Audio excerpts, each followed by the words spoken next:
got to let it go, baby.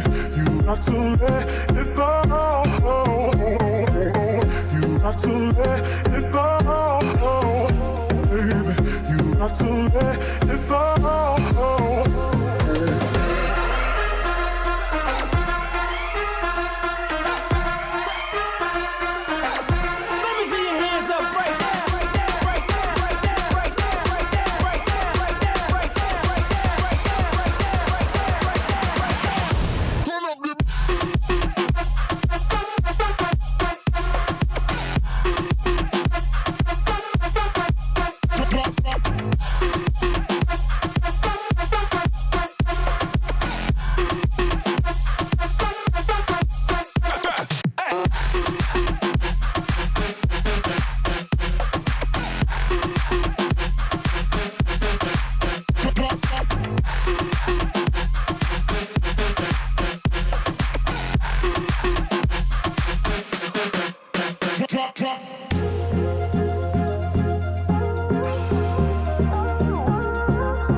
got to let it go, baby. You got to let it go,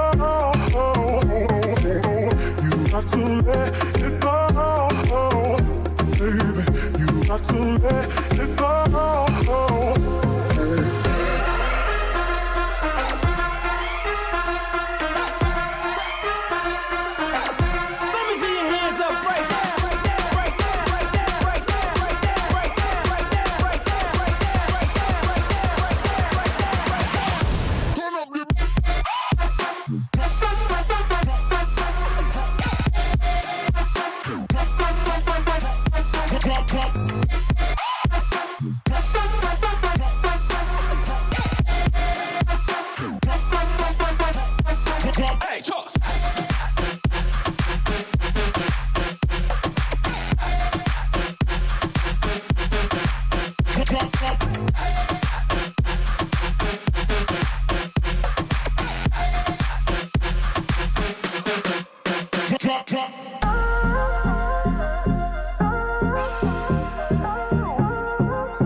What is up, everybody? It is Thursday night at 7:01 p.m. We're about a minute late to this because I wanted to go ahead and get the audio finished out there. To answer your question, Sergio, we are on YouTube chat now, at least for during live streams, because you know what? We listen to our fans. There are shows that don't do that, but we do. Yes, it does. It is a brand new microphone, by the way. This is a Yes, I'm going to give a shout out to the manufacturer because it's that great. It is a HyperX Hypecast. I think that's what it's called, Hypecast microphone, and it is absolutely fantastic. This is like legit level microphone. And then, of course, we have Mark. Mark, go ahead and say hi. So, guys, how y'all doing? Can y'all see me? Oh, they can see you. Do not worry. They can definitely see you guys. Yeah, so if you guys see me looking to this side over here, over this way, that's because YouTube chat is over here, and I've got it like full screen because I'm telling you, man, it flows so fast. Oh, damn, Mark, you got somebody calling you sexy up in here. Woo! I got fans out there, man. I got fans out there. I appreciate the love. Same here. If you see my pupils going left and right, it's because I got the chat right here, then I got other stuff over here. So, I want to show you guys a trick, by the way. It mutes my microphone if I hit it with my nose just right, because the mute button's on the very top of the microphone, which is pretty slick. It just means I can't like touch the mic at all because it's super. It happened to me earlier this week while I was doing testing with the new mic, and I kept pressing it, and I kept wondering why it kept dying on me. I'm like, oh crap, I got a broken one, and I was like, oh wait, that's a mute button. Man, guys, it has been all of 1 week, but it has felt like a whole lot longer than 1 week. I don't know about you, Mark, but it feels like every day this last 7 days has been some sort of drop of some sort of news, or something has happened. And it's just like it is never ending at this point. And we aren't even to like the heavy part of preseason yet. We're still early preseason days.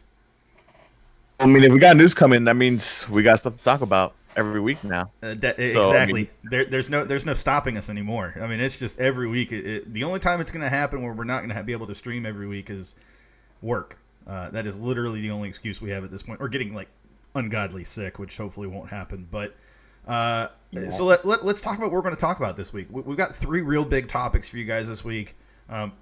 The first is going to be the Houston Dash made a trade, and I have to talk about this, Sergio. I'm sorry, you might want to leave the room for a few minutes, just so you don't have to listen. But the Houston Dash have made a trade, earlier last week or earlier at the beginning of this week, trading away Amber Brooks and Sergio's Bay and Sofia Huerta for Megan Oyster, and who was the other one for me? Mark, can you remember? Shea Groom. 2 fantastic defenders that, frankly, will increase and improve the team overall. And let's face it, the one real weakness of this team this last season was really defensively. And it's not a knock on Amber Brooks or anything. It's just we didn't have enough solid play out of the outside backs, and center back was fine, but when you don't get good play out of your outside backs, it tends to hurt you. Just ask the Dynamo; they know all about that.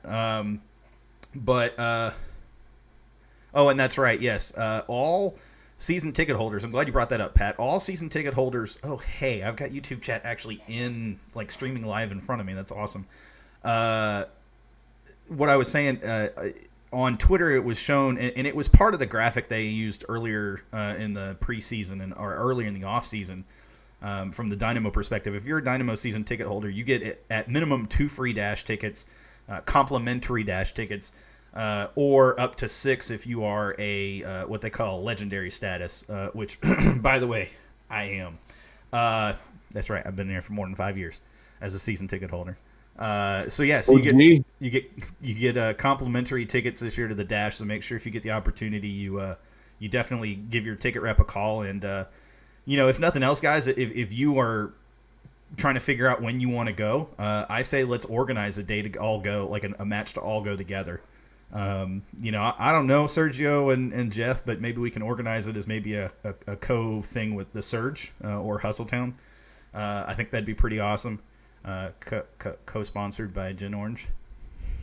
Sure, you gotta get that Gin Orange label on there. Oh, damn straight. We gotta slap it on with stickers, baby. What would be the biggest match? That's probably gonna have to be either at this point maybe Western New York Flash. Oh wait, they're not there anymore. North Carolina FC. That was a joke, by the way. North Carolina FC. That sounded like an Australian league soccer team. I mean, to be fair, when NWSL was first launched, that's kind of how a lot of the teams were set up. So, but yeah, I still say it's probably got to be North Carolina at this point. Although Portland Thorns will definitely give North Carolina a run for their money. Chicago Red Stars have a good team this year too. Definitely don't want to knock on them. And really, to be fair, across NWSL, I think they've done a better job of balancing.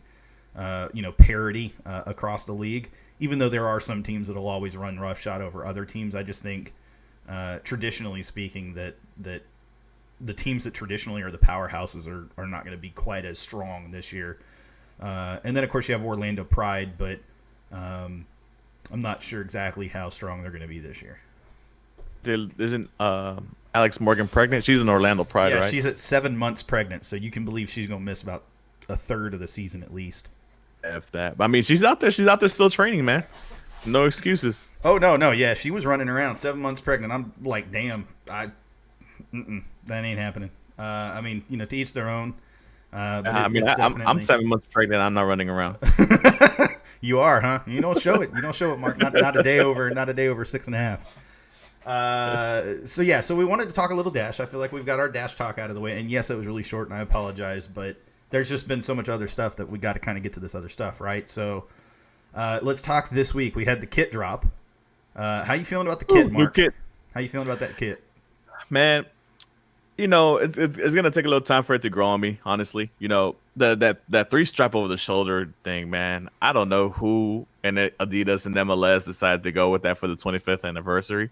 This is a big year for MLS, and from all the, and not just the Dynamo kit, but I'm talking about like all the kits around the league, that those 3 stripes over the shoulder is getting like mad dragged through the road. I don't know, but I was just gonna say. Go ahead. I was just gonna say. I think looking at the kit and remembering that they're trying to pull something from the for the 25th anniversary, right, edition, quote unquote. I think you have to remember that MLS 25 years ago, those kits were horrendous. And so, what are you going to pull? What are you going to pull from those kits that are still going to give you that kind of classic vibe? And I think at the end of the day, this is probably the best thing they could have done. They probably could have done 1 or 2 other things, but they just wouldn't be. They would have been as unclean as this one is. I mean, it ruins the clean cut effect of a lot of the shirts. One of the things that they could have done, they should have done the stripes over both shoulders. I mean, something like that I think would have helped it out a little bit. But as far as the Dynamo kit goes, like I said, it's gonna take a little bit for me to get used to it. I mean, I'm sure it'll be fine by mid-season. The only thing that I don't like is that they don't have a long sleeve version for us on sale for us at this moment right now. Well, sure. I'm a fan of long sleeve jerseys, so especially right now while it's cold outside. Like, by the time they get it in the store and they're selling that kit, it's going to be like 90 something degrees outside, and ain't nobody buying a kit at 90 something degrees for long sleeve. True. But just saying. I'm not no, one to plan ahead on my kit purchases. I mean, although I say that I have two goalkeeper kits sitting in my long sleeve goalkeeper kit sitting in my closet that I don't wear all that often. Yeah.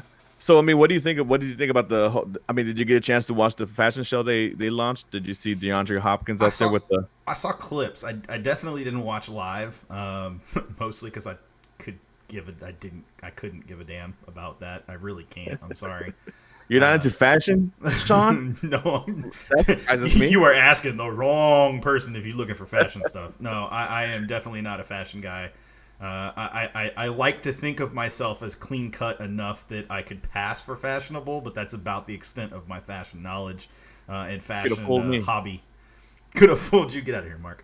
But I watched the highlights.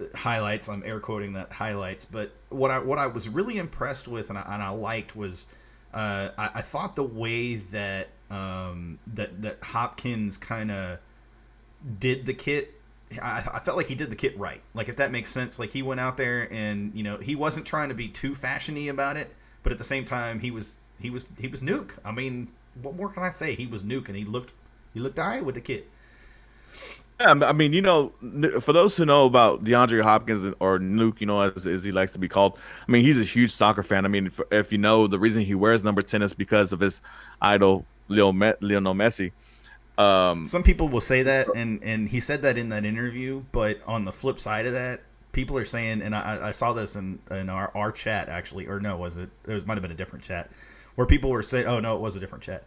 People were saying that he had said when he first got the number 10 here in Houston that was because his niece picked out that number, so he went with that number. And I'm sitting here going, how much is he saying the number 10 is Lionel Messi for marketing? And then how much is he saying it because, you know what I'm saying? Like, how much of that is marketing based? Well, look, to me, so whatever. And then I don't know about the whole niece picking out the number thing. That's just kind of random. Because I mean, if she would have picked out what 60, 69, I mean, to each their own. You wear what you wear. I mean, there are guys out there that got 69 on their backs. I'm just saying. They're about 300 pounds heavier than Nuke. You're not wrong.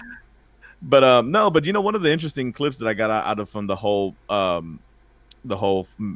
fashion show is I've mostly focused on the Dynamo part of it. Obviously, that they were talking to him about possibly joining the ownership group of the Houston Dynamo, like James Harden did, and he said that he's real interested and he's talked to James. So who knows? We might be having another Houston star join the ownership group here pretty soon. Who knows? Yes. Sorry, things started beeping on my end, and I was trying to figure out what it was. It was weird. Nah, but I mean, it's interesting. It's great that these players are taking initiative, and I guess getting into that role of owning something.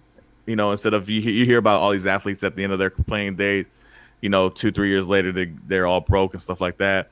But now you see a lot of players investing in other avenues, especially like LeBron. He has an investment in Liverpool, and obviously James Harden here with the Dynamo locally, and hopefully Hopkins follows the same lead, and get that influx of money in here, because a lot of people would say the Dynamo need it, especially with some of the stuff that's coming up that we're going to talk about here pretty soon. Yeah, for sure. I look at it this way: if Nuke is interested in potentially going into the ownership group, and I guarantee you Harden is talking it up to people that he knows, it creates an opportunity for improvement across the board in terms of bringing in extra owners to join the ownership group, similar to what LAFC have done, allows you to spread that cost of higher priced players, across a larger swath of individuals. So you're not hitting Brenner's, pocketbook specifically. You're hitting, if we even get to 2025 owners, owners that are part of the ownership group, then to me that means that you're talking each person is only contributing, 4% of whatever that new salary is, year over year, percentage wise. And so it's a lot easier to swallow that as an owner than it is 50, 60, 70% of that salary when it's a $5 to $10 million salary. So it's Yeah, something and to consider. yeah, and at the end of the day, I mean, we're not talking about them taking large chunks of percentages. I mean, it's not anything like when they first started when Brendan took over with De La Hoya, where I think Brenner has 50% and De La Hoya and Silverstone has 25-25. I mean, they're taking he's going to be majority owner regardless, But like you said, the more people we can get into the ownership group, the more money that's invested in the club, and the more money that can be, like you said, split up when it comes to cost or any kind of upgrades or developmental things with the academy or any other things. For sure. And So it's a positive. It's a positive. no, and I like your point though too about potential additional money into the academy and into other levels of soccer. It's not just the senior team. When you're buying into the ownership group, they're also buying into the dash too. I'd love to see them find a female investor who's willing to join the ownership group simply for the pure fact of investing in NWSL as part of the Houston Dash. I think that would be a sign that the ownership group is moving in the right direction. And with that said, I do feel like the ownership group is moving in the right direction, especially with the Dash. And a perfect example of that is this year's marketing promotion for social media of #HoldItDown is for both the Dynamo and the Dash. It's no longer having a separate hashtag or a separate social media approach for the women's team versus the men's team. I love that. I think that it's great that they're kind of unifying and uniting that together, because it really needed to happen, because it shows that the ownership group are starting to, or at least the front office with the ownership group, approving it, are taking the women's game seriously, and it's definitely a step forward. Yeah, and I agree totally. I mean, like I said, it should be one of those things where they should go hand in hand instead of opposites. And I think it's great that the whole thing is banding up together, because you see the whole thing with Dynamo, and then obviously that they have the same marketing scheme going on with the Dash, with all their trades and acquisitions that they've been doing lately. And it's good to see, because like I said, one of the huge things that was done so poorly, I think, with this with the U.S. women's national team being here, was it wasn't promoted. Like a lot of people didn't know what was going on, but when you link what's going on with the Dynamo, and then you link the Dash, with them, kind of, I guess, side to side. Like I've heard a lot more about the Dash in this past month than I think I've heard all last year. And like I said, that's coming from somebody who obviously I follow Dynamo, and obviously I know who the Dash are, and I know what that they play here and all that stuff. But for somebody who doesn't really pay attention to soccer all that much or whatever, that's really good to see, because now I see a lot of Twitter mentions about the Dash. I see a lot of stuff on social media about the Dash. Obviously, the new marketing graphics and everything, it looks awesome, and all the videos that #HoldItDown. It looks great. They're including the Dash players in those videos as well. So, I mean, whoever came up with that idea, I mean, that's great, and that's finally they're finally getting the exposure that they need, and hopefully it goes to. It shows up in the stands when they're playing games, where the stadium looks a lot fuller than what it usually does when they're playing. So, let's transition from that, because I think that opens up a great transition point into talking about the Dynamo and kind of the same things, right? We see on Twitter right now and on social media, I think in general, that there's a general discourse among social media individuals, and it really is the same kind of 15, 25 people, day over day, tweet over tweet, Facebook post over Facebook post, that are ripping on the ownership group for not investing more into the Dynamo senior team and spending more money. And I kind of chuckle, because they like to say, well, look at the attendance has declined, et cetera, et cetera, et cetera. Until they spend money, nobody's going to nobody's going to show up to games. It's going to continue to be, terrible year over year, et cetera. And I kind of take a step back and I go, well, guys, your argument becomes unfounded this offseason in particular, because they have sold more season ticket, or they have more season ticket holders going into 2020, this 2020 season, than they did last season. And say what you will about the last 10 years, there's been a decline for more than 10 years, or there's been a decline for the last 10 seasons, whatever you want to say about that, I don't really care. we can't go back and fix 9 years ago or even 3 or 4 years ago. All we can do is look ahead and move on from where we are right now. And that is that if I look at last year versus this year, which is all I can do, because again, we can't change prior years to that, seeing any improvement in season ticket holder numbers is definitely a move in the right direction. And I think that, and I think Pat kind of says it best, that's the Tab effect. That's the effect of bringing in a guy like Tab Ramos to take over your coaching role. And I think it also plays into the fact, too, that, or at least it is benefited from the fact that you have guys like Marcelo Palomino who have signed a homegrown contract. You've got Eric McHugh who's been out with RGV or out playing with RGV. You have players that you've signed and brought into RGV. You just called up Kyle Adams, who was a defender for RGV, to fill out your squad at the MLS level. And I'm intrigued. That's the best I can say about it at this point. I'm not saying that it's going to be terrible this year, and I'm not saying it's going to be fantastic this year. I don't know what this change and these multiple changes that have been made from a personnel standpoint. I don't know what the overall effect is going to be at the end of the season, but I do know that having a guy like Tab Ramos is definitely an improvement, and I will take every improvement that I can get. You got to take into consideration. Tab came from the United States, umbrella, right? The U.S. national team, and under that U.S. umbrella, that federation, you got the women's team, you got the men's team, and you got the youth academies, the youth teams. So maybe Tab went up to him and he's like, "Hey, you know what? We need to be all under the same umbrella. We're all fighting for the same goal.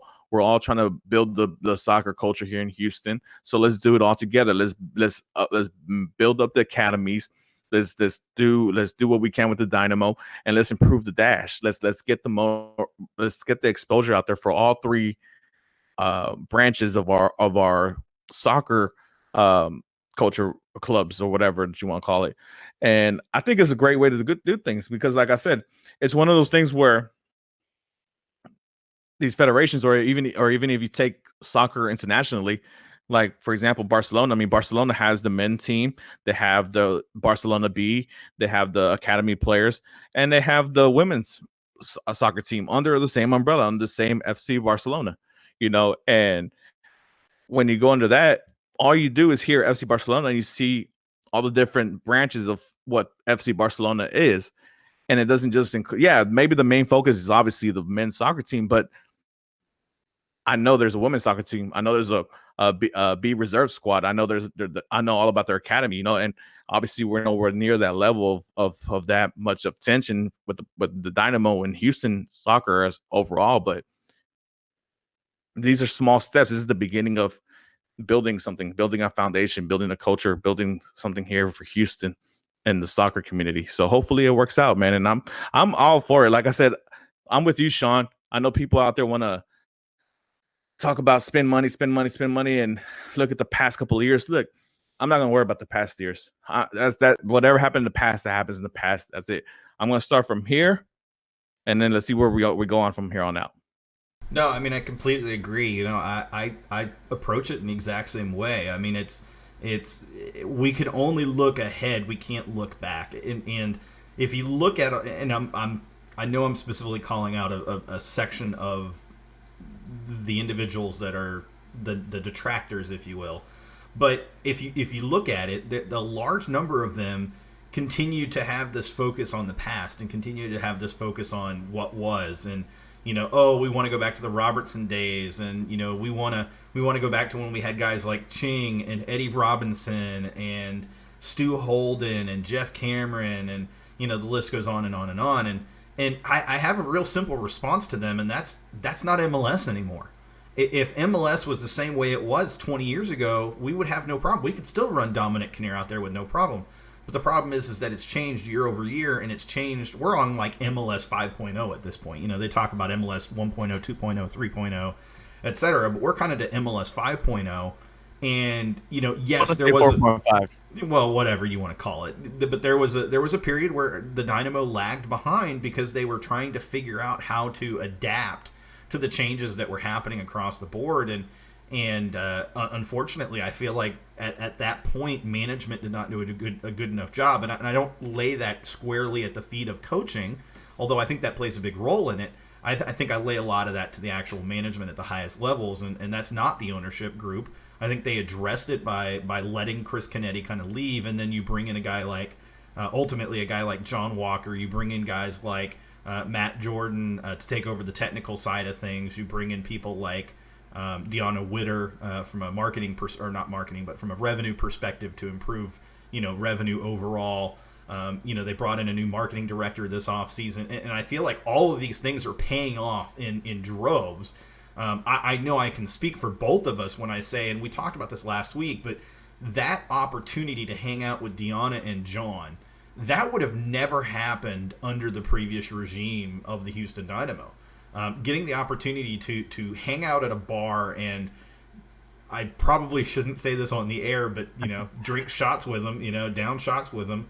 I mean, it was next level connection with them, and I feel like from that there's a growth of engagement that happens, right? Like, I left that wanting to be more involved in what they're doing and trying to help them out more, and it has nothing to do with they're paying us. They don't pay us any money, so I mean it doesn't matter. But it has nothing to do with we're on their we're part of their team or whatever. No, we're not. We are completely separate. We have no connection to the Dynamo other than the fact that we just love the team. And so, look, Sean, look, before you continue, I just want to put in my 2 cents about it. But it's one of those things where we had as a soccer team, we had a great chapter 1, chapter 2. Chapter 1, back-to-back championships. Chapter 2, we switched conferences, and we still made it back to MLS Cup finals. We didn't win them, but we got there against all odds, all that stuff. Now, chapter 3 and 4 have been, we're drowning. And this is just the next chapter. Like you said, I'm more 4.5. Chapter 4 is coming to a close. We're about to get into chapter 5. And like I said, I see nothing but positivity in chapter 5. I see the protagonist in this story rising up, and hopefully getting back to the level that they once were and that they always should be at, because this club, regardless of the amount of money it's spent or whatever, they do the things necessary. They brought the people in that needed to be brought in to help take this club to the next level, into the next phase, into the next whatever that we're going to. And like I said, the fact that we had the president of the club and Deanna, the marketing head of the club, out there with just interacting with the fans, talking to people, regardless if they took shots with us or not, just out there in person where you can physically, I mean, I don't recommend you doing it, it's just touching them, but but the fact that they're there talking to you, asking you, hey, what do you asking questions, hey, what can we do better, hey, what do you think about this, how do you like the new screen, how do you like the new upgrades, whatever, it's refreshing. I think Jorge Jorge makes a pretty good point. Is that George? Should I be pronouncing that name George? I don't know. Is that George? Jorge. No, I know that's how you how you officially pronounce it, but I think he goes by George. I think that's the same guy. Look, Sean, we're gonna do Jorge. All right, Jorge. I can do it. Don't even challenge me, bro. I got just enough to do it. No more than that. But to go back to your point, I mean, it's. Look, I've said this about other off seasons, but I feel like truly, genuinely, this off season does feel really different, and I think a lot of it, and I can say this confidently.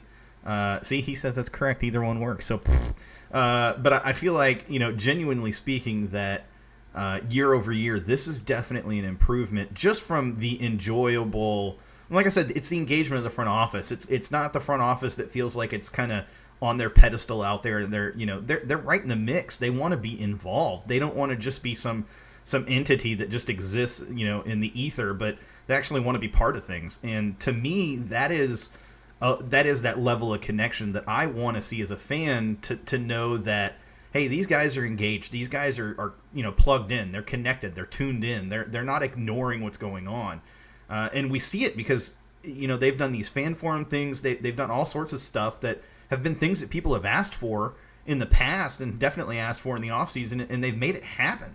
They've made improvements in key areas, and it'll just be interesting to see come really the first part of the season, what the full amount of improvement is and how much of an effect it has on attendance. But real quick, guys, while I'm thinking about this, there are a whole bunch of you guys right now in YouTube chat.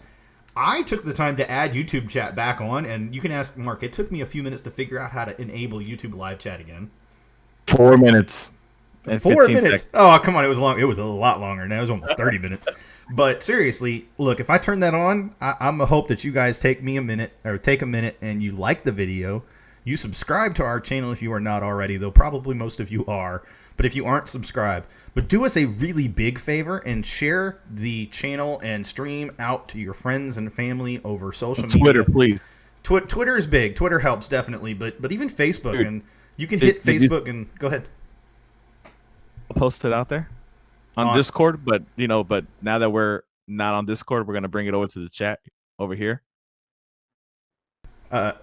In some miraculous way, we can hit 100 subscribers today. No, he said it has to be 100 for today. So that means we need 100. We need 145 subscribers by the end of this stream. No. Look, if we hit 145 subscribers by the end of the stream, you and I are going out to get beers. Maybe not tonight. Maybe wait. Hold on. Yeah, I'm down for the beers. Don't get me wrong. But he said 100. He didn't say 100 more. He said 100. I will let Callow defend himself on that. I'm perfectly fine if we just get to just 100. I'm perfectly fine with him going out there and wearing the dress to the first match. And trust me, there will be pictures. I was looking forward to climbing the Rockies, but now you're making me climb the Himalayas, man. I thought we just needed 50. Oh, come on. No. Look, if we can get to 100, we can definitely get to 145. But look, let's start small. Let's just get to 50 tonight. Look, we just got 5 more to get to 50. So hit that subscribe button. Go ahead and share us out. We appreciate it. And look, he says if we get 100 subs tonight. He didn't say if we get to 100. He said if we get 100 subs tonight. So you got to be real careful with Callow. He's a legal guy. And those ass guys. With that said, yeah, share it out, guys. I mean, we're almost to 50, and the reason I say that is because we were at like 10, or we were at what, like 20, like 2 weeks ago. So you guys have done some. For a while. Yeah, we were at 20. You guys did some heavy lifting the last few weeks. So hey, do us a favor, keep it up. We appreciate it. And look, we opened up YouTube chat because you guys did some hard work, so we're doing some hard work up in here. And apparently Big Red needs to become a sponsor because I can see you chugging that. That is fantastic ad placement if there ever was one. We don't get any money from Big Red, but we sure should. You know what the sad thing about this, and I told you this offline about being on camera now. I can't do this show in my undies no more, man. If we get 100 subs, if we get 100 subs tonight, he said he'll do the show in his undies next week. Party. I'm watching Callow right now. He's going to go to find Russian bots to subscribe to the channel just so that he can get that number up. But there is so much to talk about, and I'm really kind of almost at a loss. I know I want to talk MLS CBA, but I don't want to dive into it until if I convert that to American subs, it's 185. That's awesome. Oh, Pat says he's doing the show in his undies right now, guys. Oh man, YouTube chat is back and it is definitely lit. There you go. I want to talk MLS CBA, but I don't want to dive into that quite yet. I want to talk preseason. We had a preseason match. We've actually had a couple, but we had one specifically against UTRGV yesterday. Did you see the golazo from Darwin Quintero last night? Dude, not only did I see it, I was like, this is why he was brought in. That goal right there, and this is not the first time I see it, because like I said, I'm a Club America fan, so I obviously watched him when he was a Club America, and obviously I've seen him play with Santos prior to that. And that's norm. That's normal for him. And it's great that something like that happened, and there's a now video of him in a Dynamo shirt doing something like that. Yeah, it's against UTRGV, whatever, blah, blah, blah. But there's now video of him doing stuff with the Dynamo shirt on that people can, grab onto. And there's more to come. I'm telling you, Tab didn't pick this guy to come as his first major acquisition for no reason. He knows how he's going to use him, and I'm excited to see what he's going to do. keep going. Yeah, so I mean, and if for those who didn't see the clip or the video of the goal, we have it on our YouTube at Gen Orange Radio. I think it's been retweeted a couple times. I know Sean posted up a little earlier in the day today, but yeah, man, it's a golazo. I mean, top right corner, goalie had no chance, no chance. It was a thing of beauty. I mean, I don't know what more you can ask for. Obviously, I know the competition isn't, anywhere close to what MLS is, but I can see him doing 3 or 4 of those during the season. He's a player that plays out there with no fear. He's gonna hit that ball. If he sees a wide open lane, he doesn't care if it's 20, 25 yards out. He's gonna hit that ball. And I'm telling you, about 50% of those shots are gonna go in top left or right corner, depending on where he's shooting from. No, I agree with you. I mean, it was, I saw the highlight and I was like, at first I was kind of like, oh, that's a nice goal. Then I rewatched it and I went, oh, wow, he's really far outside the box when he shoots that. And he hits the upper 90 corner and it was well placed and it was so far away that you just kind of had to take a step back and go, wow, that was world class level. And so for all those detractors who say, well, Darwin Quintero is no longer in his prime, he's not that great of a player, he's not he's not worthy of a DP, blah blah blah blah blah, I say suck it. No, I mean, look, man. Obviously, we all know, he's 32. And soccer, that's not really a prime age, but like, I see him having a good 2-3 year stint with us, and he's going to be top level. I won't be surprised if he makes all-star team, and I won't be surprised if at the end of the year he's named one of the best 11. I mean, politics excluded, obviously, because sometimes those things can go the way of the highly named or touted DPs that are in the league. But whatever, I think my prediction is double digit scoring and double digit assist numbers from him. I don't expect anything less. I mean, honestly, man, I don't know. If I'm wrong, let me know, Sean. No. I'm down for that. Shoot, if we get double digit, and I'd be happy with just double digit goals and like 5 to 7 assists out of him. I expect he'll have way more assists, but I'm good with either. But see, the thing is, like, because he's a creator. He's not selfish. He'll take the shot if he needs to take the shot. He's not scared to shoot. Obviously, what he did last night, right? But he's out there to create. And if whether he comes from that left flank or when he's playing the 10 role or whatever other role that Tad wants to get him on, he's gonna be out there creating, and people are gonna have to put two men on him, and obviously that's gonna leave either Mauro, at least Memo or Tomaso, whoever's around them, open. I don't know if that's where the assist is gonna come. I don't know if you've noticed, but I've been paying attention to Twitter, kind of watching for what media people are saying about where players are lining up, and many of them are saying that they're seeing Tomas Martinez lining up as a winger in the formation, and that caught me off guard because, and apparently he's very comfortable out there, and I don't know about you, I could be okay with him moving out there if that means that Quintero moves to that 10 spot, because Darwin Quintero as a number 10 means this team is going to be hard as hell to stop attacking wise. But before we get to that, real quick, George, a.k.a. Jorge, asked the question, who has a better career with the Dynamo, or who will, at the end of their careers, have a better career with the Dynamo? Darwin Quintero or Albert Elise?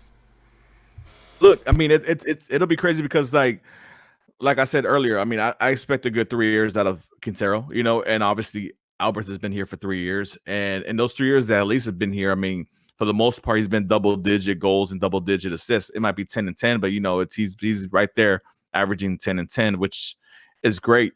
And he's touted as one of the best right wingers in the league. And 23 years old. I mean, it's gonna be hard because they came in at such different times in their careers. Where Darwin's a more established player coming into our team right now. So I wouldn't be surprised if he has better stats at the end of 3 years as opposed to at least at the end of 4 years, But if you go down, obviously all the history of the Dynamo, goals, assists, whatever, you see at least top 10 in everything in those 3 years that he's been with us. So Hopefully Darwin can do better. I'm hoping that he does. That way he can shut up all the naysayers about this DP and all that other stuff, whether he's worth it or not. But Albert has done really well, man. And like I said, I expect good things from him this season as well. So we'll see. We'll see, man. It's going to be hard to tell. It'll be close, but I don't know. It's interesting to me. It's interesting, Albert. It's interesting to me because I'm kind of sitting here and I'm going, okay, I get the comparison you're making, and I take a step back and I have to say I think Albert Elise at the end of it has a better career overall with the Dynamo, but I think that's because you're talking about two players at two different ends of their careers. I think Elise is just getting to his prime.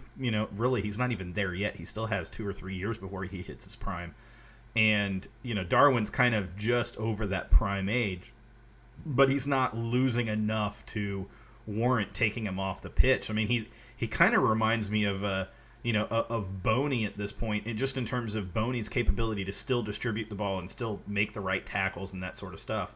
But I was going to get to the Chicharito thing in a minute, but I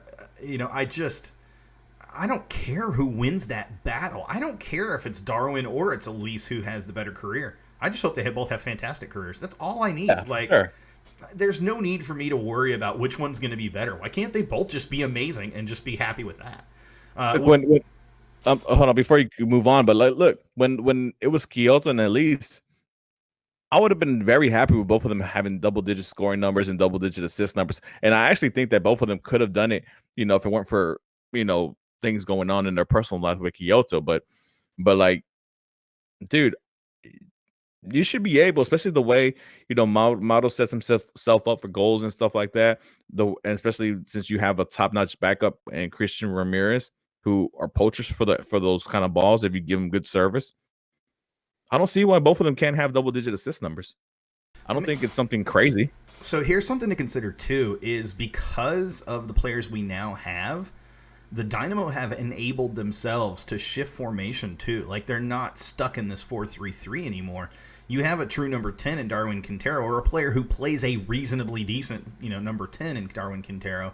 You have Tomas, who can play that midfield position out wide.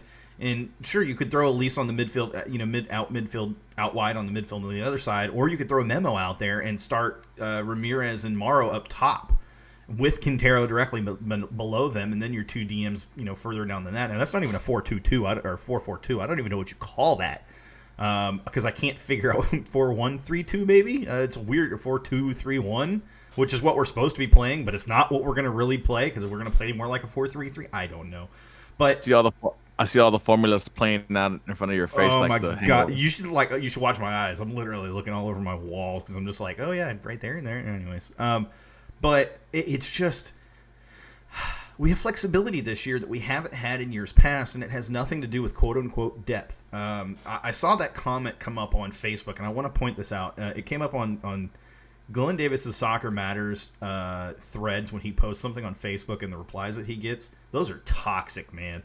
Like, you get in there and it's just nothing but like pissed off people about everything. And so he was just posting about the improvements overall to the team and at different positions and things like that, and how excited he was. And I was like, yeah, no, that's not bad. And then I was like, somebody brought up depth, and they were like, oh man, we have zero depth. And I'm like, so I made a response to the Facebook post, and I was like, the one thing you didn't cover, Glenn, was depth.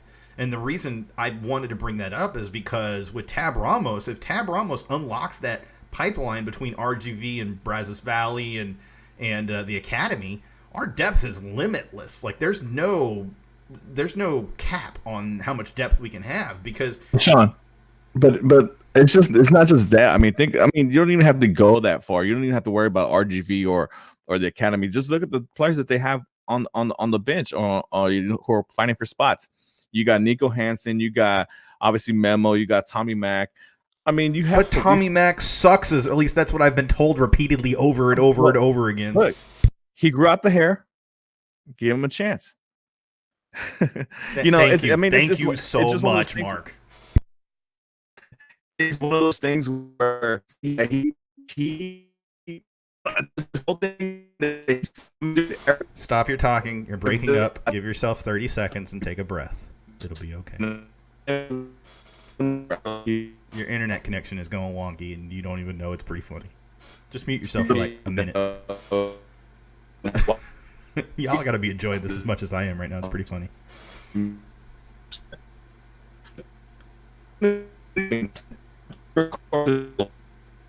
Yeah, no, he's breaking down. It's very robotic, and it's very funny. I can't stop laughing at it.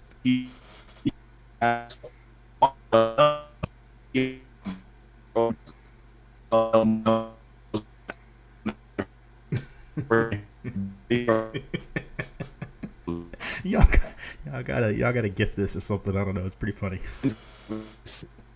He's so far like delayed. It's not even funny anymore, and it's not my connection because I have 0 drop frames, so it's not me. He's still talking on my screen. I knew he was not human, says George. I agree with you.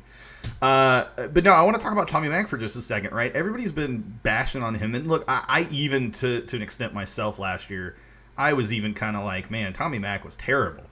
And then I said it, look, it's because he didn't grow out the hair, or he cut the hair short. Now that I bet he's talking about the deepest inspirational message ever. Peña is a Venezuelan U23 He's back! player. Did you not realize you roboted that entire last 5 minutes of talking? Yeah. Oh yeah, nobody understood a word you said. The entire thing since you started talking, just nobody understood a word of it. Oh wow. And it was you, it wasn't me too, just your internet connection. I was talking over it because I'm just like, he has no idea. Like, I'm watching you just robot on the side over here. It's fantastic. So glad to have you actually on camera so we can laugh at you instead of laugh with you. Go ahead. Repeat what you were saying for the last, what was that, 2 minutes? I'm sorry, guys. I was just made aware that something happened. This is my first time. That was funny. We all remember our first times. It didn't work out the way we wanted to.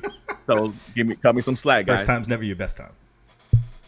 Yeah. So anyways, like I was saying before, we have depth on the club already. We don't have to worry about RGV and the academy and all this other stuff. Yeah, it'd be great to plug players from there. But I mean, we have Nico Hansen, we have Memo Rodriguez, we have Tommy Mack, Christian Ramirez, Michael Salazar, Ronaldo Peña. I mean, all these players have talent. Some of them are national team players, like Michael Salazar from Bolivia. Peña is Venezuelan U23 on the cusp to making the senior squad. If he gets some playing time, he's just been injured the last couple seasons. So I mean, they're out there hustling. They're out there busting their balls, trying to learn the tactics that Tab is teaching them and the schemes. And I think that one of those players I just mentioned is going to have a great season, is going to contribute highly to this team as a super sub. Yeah, I mean, I absolutely agree. It's, and I said it earlier that I look at this depth that we already have. Stop smiling like that, Mark. It makes it hard to concentrate. I got to do this so I don't have to see you.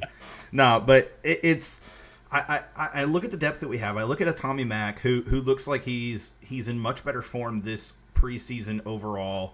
And I attribute a lot of that to Tab. I really do. And then you have guys like Tomas who are playing in a slightly different position than they played last year with a different tactical approach. That can work. You look at guys like Memo that have shown they can be amazing subs. Is it time for Memo to step into that starter role? And maybe it is. I don't know. We'll see. You have guys like Marcelo Palomino who have the opportunity to prove that they can already play at the senior level and maybe earn a spot at least on the game day 20, not the game day 23, but the game day 18 or even the senior 23.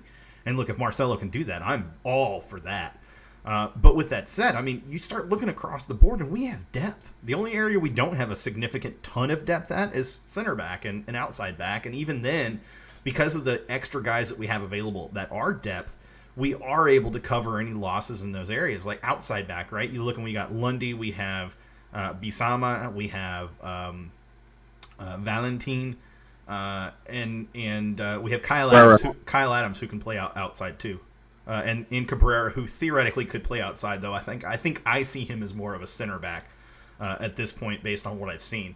And then at center back, you have guys like Cabrera, you have guys like Kiki Struna, Alejandro Fuenmayor, Minor Figueroa, Eric McHugh technically is available. Kyle Adams can play center back too, and so you have depth. It's just not depth that people are looking for. It's depth that people are assuming because they play for the Dynamo or because the Dynamo signed them. Therefore, that makes them players that aren't good depth.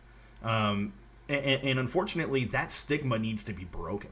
And it's only going to get broken if we have a good season, or if we have a season that is worth talking about at the end of the season. And I feel really strongly that this is that season. And look, that's not to say I feel like we're going to win MLS Cup or anything of that nature, but I feel like we're going to be in that conversation for a good chunk of the season because of Tab Ramos and because of the type of coach that he is.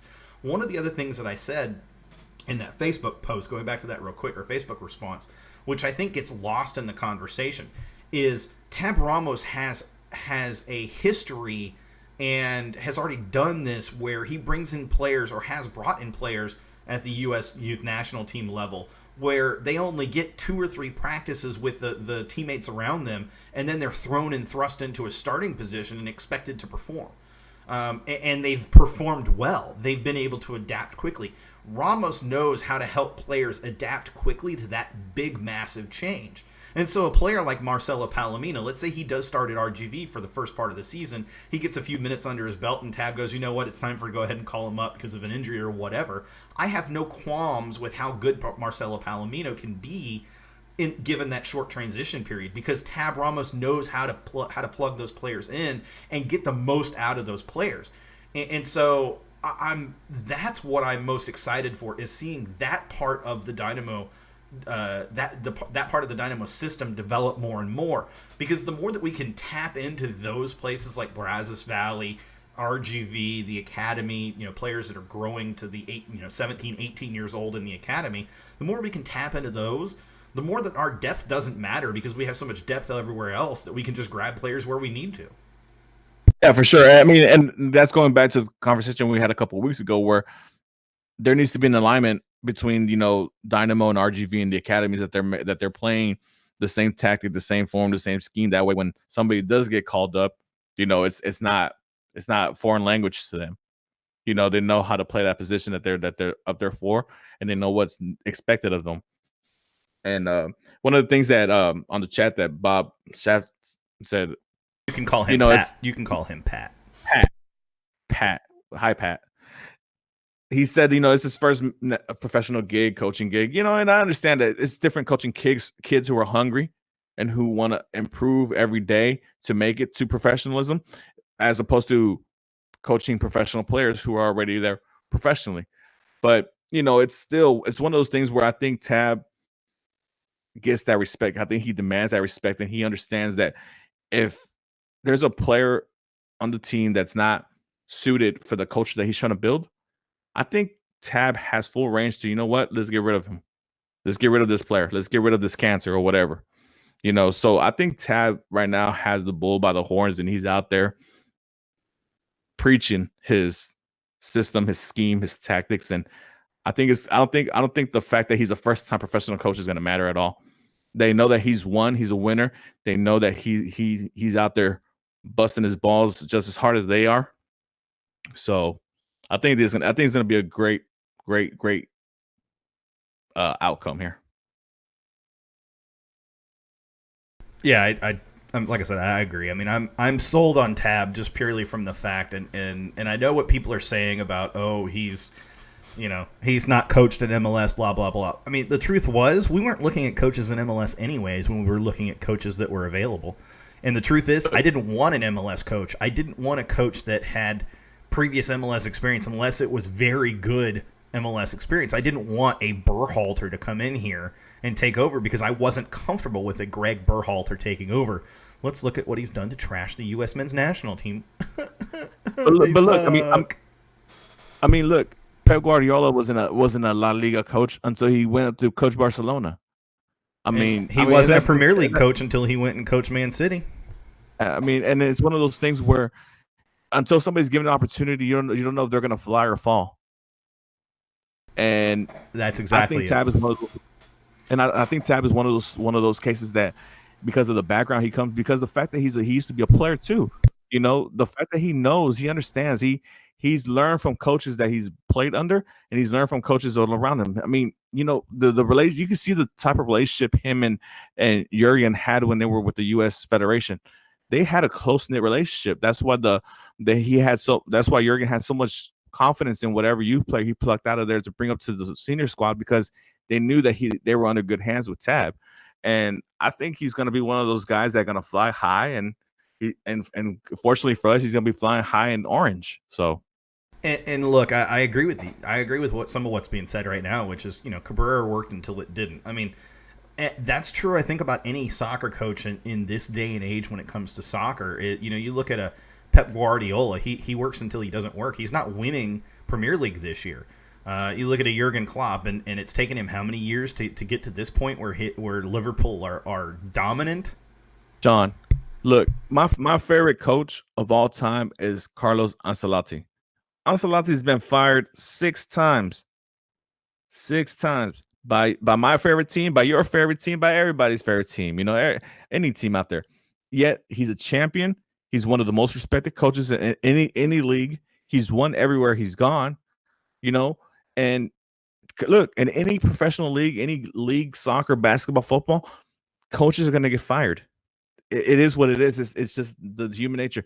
It's not everybody can be a Greg Popovich or Arsene Wenger or Alex Ferguson, whatever. Those are rarities. Those are rarities. What you're trying to say? We can't have another dominant. I mean, look. If Tab stays here for 20 years and we get championships out of that and all that stuff, and he becomes the all-time winningest coach in MLS history and all whatever other accolades come with that, I'm all for it. Trust me. But I'm saying, that coaches get fired left and right in every professional league, every soccer league, every professional sports league. So it's one of those things where, given a chance, and this is his first professional job, I don't think that really means anything, because he's done it. He's been under the wings of some really good coaches. He's seen how really good coaches have coached. When he was a player, he had tutelage under some great coaches. So I think he knows what he's doing, and I have a lot of faith in him. I agree. At the end of the day, that's all that could really be said about it. Is I have faith in what Tab does. I have faith in what Tab's done, and I have faith that Tab will be able to figure it out, whatever that requires. And I think the thing is the jump between U.S. youth national play to a team like the Dynamo and MLS is a lot easier than people think. Now, there is a bit of adaptation that has to take place, but I also think that Tab is capable of that. The guy understands soccer. And really, that's what I want in a coach, is someone who understands soccer and someone who understands how to unlock players and unlock potential in players, because we have a lot of potential in a lot of players, and we just need to figure out how to really make them shine. With that said, there was one other thing this week that came out that I thought was interesting as well, and shout out to Cisco, because he's the one who actually pointed it out to me. Albert Elise has a green card now. Why is that important? Because A, we have an international slot available, and B, because why would Albert Elise get a green card if he wasn't planning to possibly stick around next season? Be something that I've mentioned a couple of shows back, Sean. I mean, like I said, if I'm playing the role of Elise's agent, I have a Dynamo extension in my back pocket, because, like I said, soccer, like any other sport, it can end tomorrow. And if for whatever reason, at the end of the season, these European, he doesn't have the quality of European clubs coming after him that he might want or he might crave. Look, living a nice life here in America on a 7-figure salary, on a DP level salary, is not a bad get for Albert Elise. It's he'll easily get a raise, maybe double, triple his salary, and he can be the face of the franchise along with Mauro if he's still here. And that's not a bad get, like I said. And on top of that, if I'm his agent, look, let's get this guy a pay raise. His quality, and let's be fair. In case European clubs start coming around, let's put a release clause that's fair to both the player and the team. I That think way, we don't have to go down the same path and the same road where we have players running down their contracts until they're able to go somewhere for free. I agree with what Jorge is saying right now, asking about Quintero as the leader. I was thinking about that same thing. Is with the makeup of the team as it is, your true veteran leader this season, it's without a doubt, it has to be Darwin Quintero. And look, the guy has been able to show that he can be a leader in terms of on the field performance and that sort of thing. And I'm intrigued to see if he can transition that a little bit into being an off the pitch leader as well. And you want a guy that is capable of reeling in a guy like Albert Elise when Albert Elise gets pissed off because players are playing him physically and officials aren't calling it or referees aren't calling it the way that they should.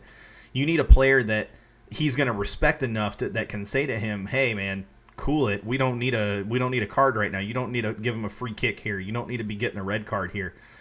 I don't think we had that last year, but Darwin Quintero's that type of player. He's got that level of respect from these guys, and I think we see that this year. I think we see Darwin Quintero as that guy who calms everybody down, and is that guy that can command that level of true respect from everybody, and we're not going to be able to see that though until the season starts, but I do think we see that this season.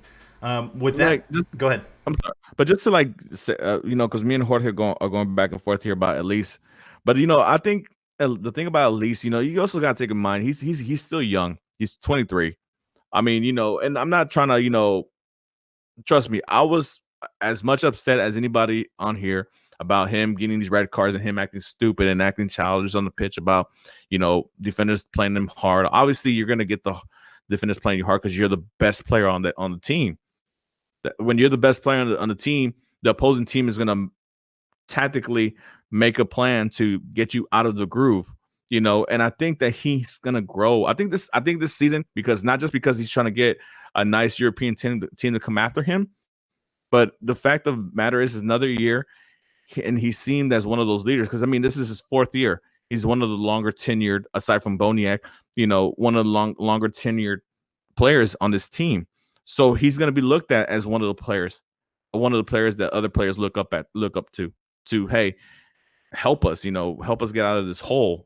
Obviously he's an attacking player, so he can score goals, he can assist, he can make plays happen. You saw what he did against LA Galaxy at the end of the last season. If we see that Albert Elise for the whole season, not only is the whole stigma of him getting frustrated and being childish going to go away, or that diva mentality, whatever, just because the guy likes to buy designer stuff and be a little flashy, doesn't make him a diva. You hear these stories about how he does and how he gives back to his home country.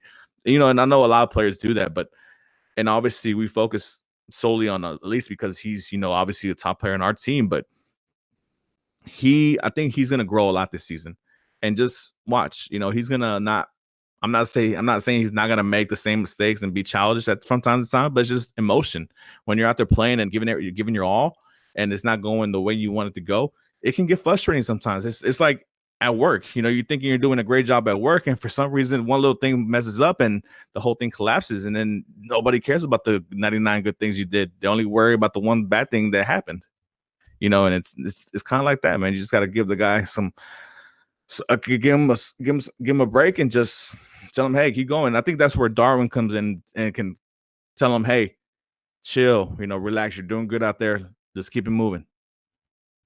And I think the thing is too is Darwin brings the mentality of being a professional on and off the pitch.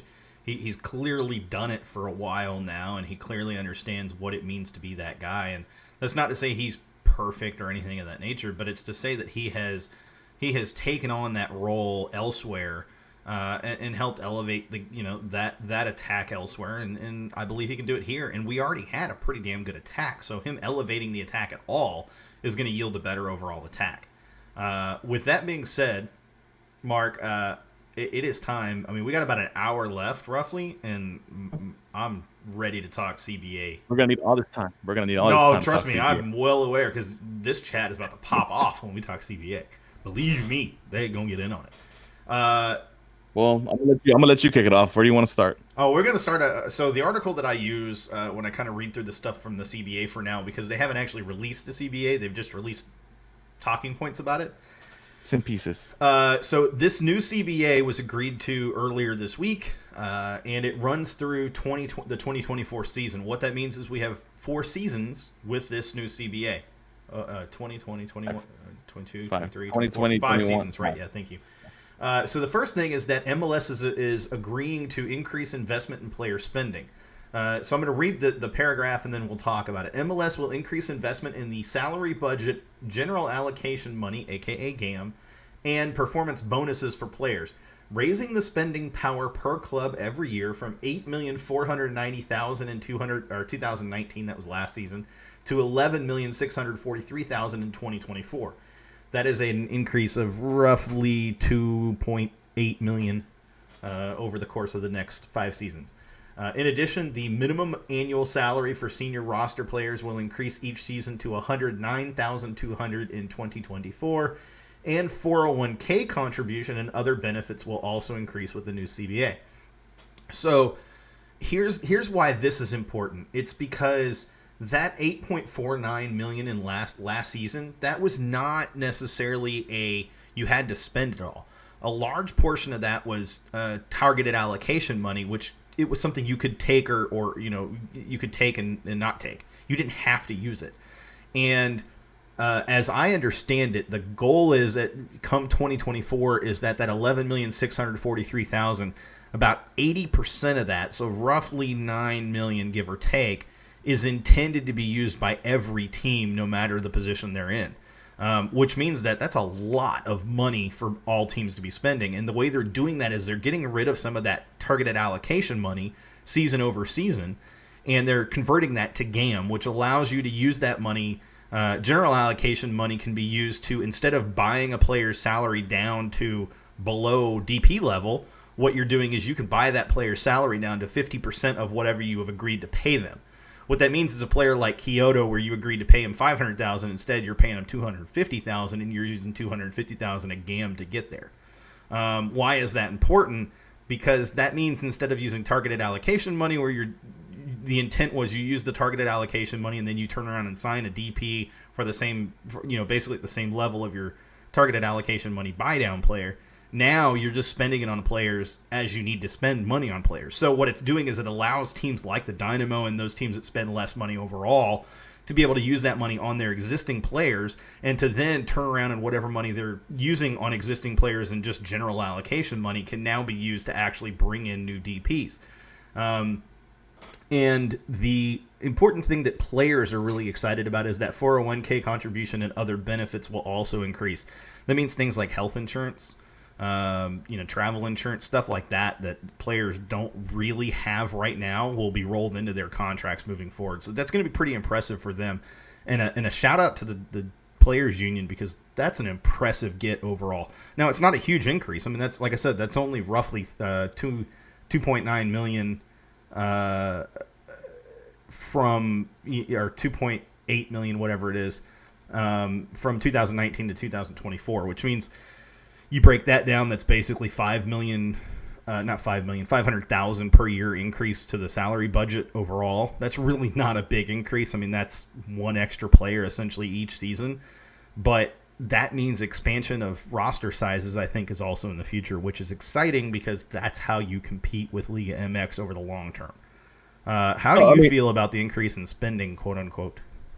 I mean, obviously, when there's more money, the fact that they're being allocated for the teams to use, that's always great, because you always want to see a higher quality player. I mean, just because a player gets paid more doesn't mean he's a better player, But it's going to be good to see how the clubs, and obviously specifically with the Dynamo, kind of maneuver themselves to use these funds to gain players of quality. People, I know we've talked about depth. Now you can, I guess, quote unquote, better your depth. Because now you have extra money to spend. That from turning that TAM into GAM, not only can you just buy down somebody's contract, like a high paying contract, but you can buy a better quality of depth players and pay them a little bit more extra, to bring them in. Minnesota United might be offering player A a $350,000 contract. Hey, with the extra gam that we have, we can make it 375, and that could be the difference between the player choosing to come here and playing over there. And it's one of those mechanisms that can be used that way, because obviously when it was TAM, you can use it to buy down DB players and high ceiling players as well. So you couldn't use it for the entire roster, but with the GAM you can. So you can use that mechanism any kind of way when it comes to your player 25 or your player 1. So that's the great thing about that. And like I said, I mean, from they're looking from 8.5 this year, and that by the end of 2024, somewhere around 11.6 mil for the salary budget. I know, like, when you look overall, you have clubs like Toronto FC, obviously Atlanta, those big clubs already spending 18 plus, on players, because of the big salary budgets that they have on DPs and all that stuff. But for clubs like, let's say, the Dynamo, where people are like, oh man, we're always in the bottom 5 of the league, this moves the Dynamo to where they have to like start spending, and it kind of gives them leeway, because if they're finding quality players at the low cost that they're buying right now, imagine once they have to, not want to say forcefully, maneuver the ways up to those numbers. Now that those funds are available for them, and now that those funds can be used at a more vast way, now that it's GAM instead of TAM, I think that they can do a lot more better as far as player acquisitions, obviously dealing with contract negotiations, because, hey, like I said, in the world soccer market, $100,000 can go a long way between signing a player or a player transfer. So I think this helps out a lot. Yeah, I definitely agree. Sorry, I happen to have my instruction manual for my microphone sitting over here, and I was like, oh, I should actually read that sometime. Sorry, I got distracted. No, ADHD like, much? Yes, I do. Yeah, but one of the things that was interesting, since we're talking about the salary cap, I mean, so what do you think about the DP rules and these under 22 rules and all that stuff? So the way I kind of see it, you can technically, I guess not, I don't want to say for sure, have 6 DPs on a team. Obviously depending on the age and all that stuff what's going on with the age, because obviously that U22 is kind of like their revised young DP rule. What do you think about it? I'm torn on this, right? Because that could be a number of different things. It doesn't have to necessarily be a DP rule per se, but I do think that what they're hinting at here is basically a young DP kind of approach. And in other words, what they say here is beginning in 2021, so that's next year, doesn't start this season. MLS will have the discretion to allow clubs to sign up to 3 players who are 22 years old or younger on a reduced charge to a club's salary budget. More details regarding the new initiative will be provided at a later date. Here's the kicker to this. Number one, it's, again, beginning in 2021, so we have a full season before we see this. But number 2, MLS will have the discretion to allow. What that means is MLS does not have to do that. If it's in the best interest of MLS, or they feel in the best interest of MLS, they don't have to open that option up to teams. Go ahead. But let's be real. I mean, when it's come to a player, and depending on what type of player it is, MLS is real lenient. It's not one of those things where they're going to be hard pressed to say, no, you can't do this, So, I mean, like, going based off the past with MLS, I feel like it's just one of those things where, yeah, we're going to put, restrictions depending if there's something sneaky going on or whatever, because, like, obviously, like, for example, if you signed a player before he's age 22, but let's say he stays on the club that he's playing on, because you're gonna send him back on loan to his parent club, and then get him in the summer transfer window, and he's 23 at that time, then that might be something where, like, well, look, he doesn't fall under this characterism anymore. He doesn't fall in this category, so we're gonna have to adjust it. Yeah, I mean, I agree. Sorry, my chair keeps rolling backwards, and it's pissing me off. Yeah, but like, I have a couple examples here. So how I was saying about the potential 6 DP rule or whatever. So, like, just for an example, obviously this doesn't start to 2021. So you take a team like LAFC, right, who has their 3DPs are Vela, Rossi, and Brian Fernandez. So Rossi and Fernandez are both under 22. Rossi's 21 and Fernandez is 19. So they would fall under the under 22 rule. Now, obviously, we don't know what the max limit amount of money that would be capped at. But from last I saw, I think Fernandez is making 800,000. I don't know, so I think he would fall underneath that guideline. Rossi, on the other hand, I'm not sure. I think he's making 1.2 or maybe 2 mil. So think about it. If those two guys were to fall under the under 22 rule, and then that would open up 2 actual DP spots for LAFC to improve their team to where they can bring in another world-class, 2 more world-class players. I'm not speaking just on LAFC. I'm talking about the whole MLS in general. The thing about, like, when we play CONCACAF Champions League and we play like Monterrey and Tigres, everybody's always like, man, that team is like 7 DPs compared to our 2 or 1, This can kind of close the gap to where you have highly skilled young players like a Diego Rossi or Brian Fernandez, or like a Ezekiel Barco at Atlanta United, or or whoever else. And now you can go get those 1 or 2 world-class players and they're actual DPs, and you have these 3 young DPs who are highly touted players, like what Inter Miami's doing with signing those 19-year-old Argentines.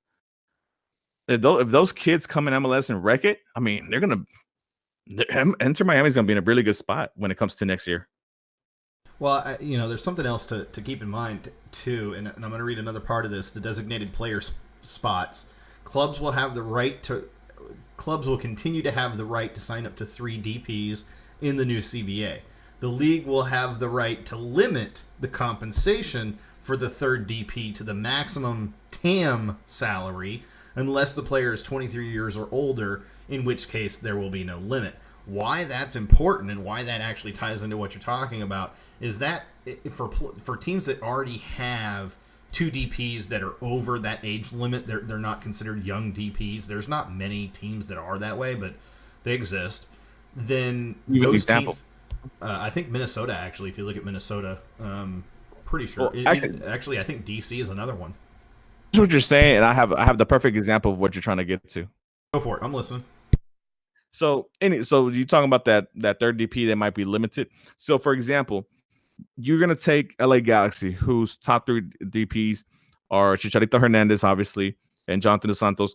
Christian Pavon, for this season, he's not labeled a DP because he's technically on loan from Boca Junior. This is the second year of the loan deal that they'll have the option to buy after this season. So Pavon is 24 years old, so he's obviously past that young DP rule, whatever. So this is where I'm telling you that that MLS is going to check it out. I guess going to go trial by trial and see if it benefits the league. But if Boca Junior decides to sell Christian Pavon to LA Galaxy, and let's say LA Galaxy, they've reached an agreement of a $4 or $5 million a year contract with Christian Pavon, even though he is technically the third DP being signed after Jonathan Dos Santos and Chicharito, I think this is one of those, quote unquote, times the MLS is going to have to let it slide and be like, yeah, I know we said the third DP is going to be a high level TAM player or somewhere around that area, but under the rules, we roll on the CBA, we're gonna take it, trial by trial and see, depending on the situation. And this will be one of those situations where I think MLS is gonna have to just sit back and be like, yeah, go ahead and sign them. I agree. I don't need to add anything else to that. Yeah, so I mean, I think MLS just leaves themselves a little bit of leeway, and I think it's okay. I'm not against the leeway. Where I would be against it if it's benefiting one squad as opposed to another. Where if, let's say, LA Galaxy had the same opportunities as, let's say, Columbus Crew, and LA Galaxy was getting the benefit of that, and Columbus Crew wasn't getting the same respect because obviously they're a smaller market or whatever. That's where I would have problems with the leeway. But if they're being fair about everything and they're going it, and they're going it the right way, which I think they will, then I'm all for it. I'm all for the leeway. Real quick, because you brought up LA, I have to bring this up. Did you see the sick burn by one of the LA Galaxy or LAFC players to Chicharito during a media interview earlier today? Oh, it didn't tell me. Oh, this was beautiful. He goes, I'm really happy that Chicharito is in MLS, but it's a shame that he's not actually playing in Los Angeles. That was beautiful. I was like, dude, no, that's incredible. Oh, that was just perfect. That was like mic drop, walk away, like bringing like. And the thing is this is LAFC to LA Galaxy. Talk about increasing that rivalry to the next level. It was just perfect. Well, if we're talking about burns, I don't know if you saw the one on Twitter that LA Galaxy did to San Jose Earthquakes. I don't know if they're going to just go. They're going after all the California teams, but basically, obviously they're unveiling their kit and they're showing the stars on there, and they made a poke at it. So they're like, "So San Jose, are you going to put 5 stars on your jersey as well, or something like that, or whatever?" Referencing the fact that awesome. that they're. So I don't know. Somebody over there in LA Galaxy wants all that smoke. Well, no, I mean it's not LA Galaxy. I think it's teams that are pissed off at LA Galaxy right now, and players that are like, you got to be freaking kidding me that these guys got Chicharito. And again, I think it's funny because I don't personally see Chicharito having a stellar season this season. Now, in 2 or 3 seasons, maybe he'll improve, but this is not a player that intends to come into MLS and work his ass off. I mean, he said it. This is his retirement. This is, he's retiring from European football, which means he doesn't feel like when he's done with MLS that he's going to have anything left to give to Europe. And I'm just kind of like, come on now. Like, he basically said in no uncertain terms, I'm coming to retire. I'm done. This is it. And I'm like, dude, if you're coming here with that mentality, you might as well just give up now because you ain't going to do anything in this league. You're more well connected than I am with the supporters, right? Is there sure, we'll say that. I think Kyler brought this up the last time, but can we somehow get somebody to do a retirement tifo for Chicharito for the opening match? I don't know about the opening match. That's only, like you said, that's like 3 weeks away right now. That's rough, and that'd be tough. But I'm looking at you, Sergio and Jeff. I'm looking at you guys. I'm expecting some sort of tifo if at some point this year that just takes it to Chicharito, even if it's not a match against Chicharito and LA Galaxy. The reason I would say that match, because there's gonna be a nationally televised game because it is his first match and people want to see how he does in his first match in MLS. So it would just be great just to see. I mean, it doesn't even have to be that well constructed. I mean, just something out there that represents him crying, by him retiring or something crazy like that, man. I know I'm just saying, look, that match is going to be on national TV. If you want it done, then it's going to have to be something where, we're talking about some sort of sponsorship for that tifo for the Surge. I got a feeling that's what they're looking at, man. For sure. We'll see. That stuff ain't cheap, and they ain't getting no money from the Dynamo, so that stuff ain't cheap. I know. I'm thinking out loud. Yeah, you are. You need to reach out to somebody is all I'm saying. But with that being said, let's go back to the CBA real quick because there's a couple more things in here.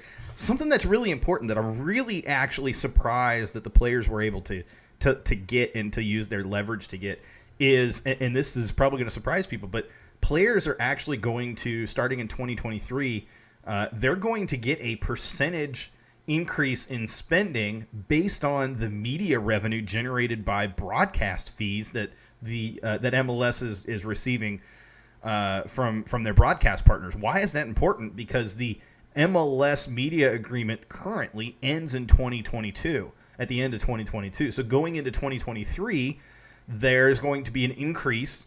That broadcast rights agreement is going to be massive because the current one is already big enough, but it's going to be bigger. And I'm looking at this and it says, and I quote, beginning in 2023 and 2024, MLS will increase player spending by an amount equal to 25% of the increased media revenue above the amount generated by the league in 2022, plus $100 million. The league's current local, national, and international media right partnerships expire at the end of 2022. I didn't realize their local and international ones expired as well. So what that means, though, is that MLS is going to go into the 2023 season and toward at the end of the 2022 season, and they're going to be looking to get the biggest payday possible for media rights and broadcast rights. That's going to be we're talking, the TV revenue, but we're talking international and local as well. So it would not surprise me to see MLS go to a structure where they're going to look for broadcast partners locally for each team that are able to stream online, because that's a huge amount of pocket money that they're missing out on right now because they don't have anything other than ESPN Plus. But when that number goes up from whatever it is now to whatever it's going to be, if that goes up substantially, the players get roughly 25% plus 100 million of that difference in terms of player spending or spending on players. And so that means you're looking at a potential increase going from, let's just approximate it, at 25%. I mean, it's roughly like 50 million per year right now. So at 25% of 50 million, you're talking 15 million, roughly 12.5 million, something like that. That's a lot of money compared to we're talking like 1.5 million right now. So the players union, it looks like what they did is they went for the first, we'll give you the first 3 years of this agreement, as what it is. But then when you get that next media agreement, we're part of that. And I applaud them. That is huge, because I'm serious. We're going to see a major jump from 22 to 23 in terms of the player caliber being signed, because you're going to have a whole lot more money available to sign players. Yeah, I mean, it's kind of like what the NBA has done, with the revenue sharing, especially with the TV deals and all that stuff that's going on nationally and internationally, because it's such an international game. And obviously that should be done at the soccer stage as well, because there's no more international game than soccer. And real quick, Kenny, I'm going to point something out to you. Twitter streaming also can handle that. ESPN can also handle that with ESPN Plus. Just throwing it out there. Go ahead, continue, Mark. Yeah, so I mean, and it's one of those things that MLS is finally getting to a point where they're a league where they're gonna get great offers for their TV rights. I mean, they're growing the product, and people want to see MLS, and it's one of those things where when that contract ends, the national TV contract, and then they put up to see who wants the rights for MLS nationally, internationally, and other revenue streams or whatever, that more money is going to come in, and obviously the players should get a nice little chunk of that. 25% is a nice start, and it's going to be a really good start, and it's going to be a really nice boost in money sharing for the teams, for the players, and all that stuff. And with more money comes more better quality. Obviously, it's one of those things where, like in the NBA right now, they're really stressed. They're really scared because they don't know what the whole China thing that happened beginning of the season, where they might lose that contract. Well, that's a lot of money from international rights that they gave out to China. That's why they're so worried about it.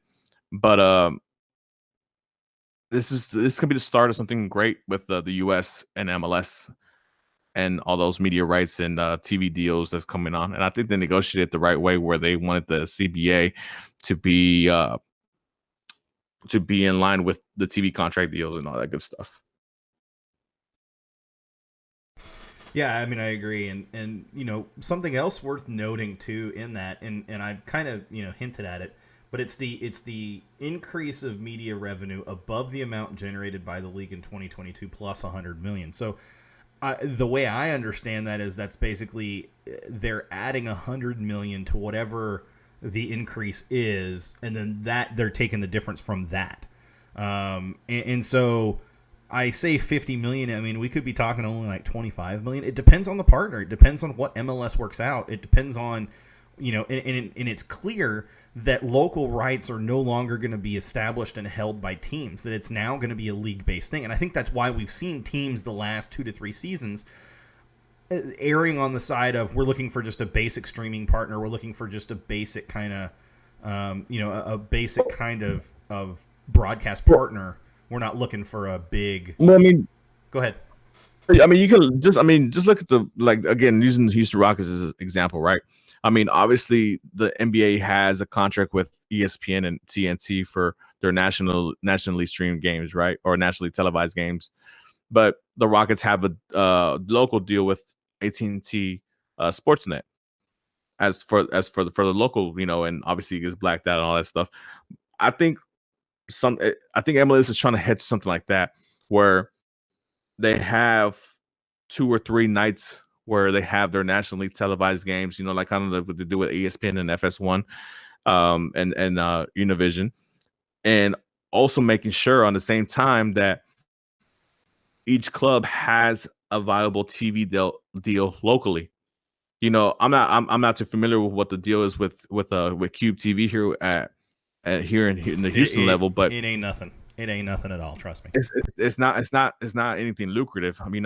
The thing that benefits Cube TV right now with the Dynamo is that it creates a little bit of exposure to that channel. But they picked up the Sabercats, by the way. I don't know if you saw that. Yeah, I saw that. Or was it the Roughnecks? Maybe it was the Roughnecks. They had the Sabercats. No, they've got the Roughnecks as well. They've got the Roughnecks as well. They picked up XFL for the Roughnecks team games.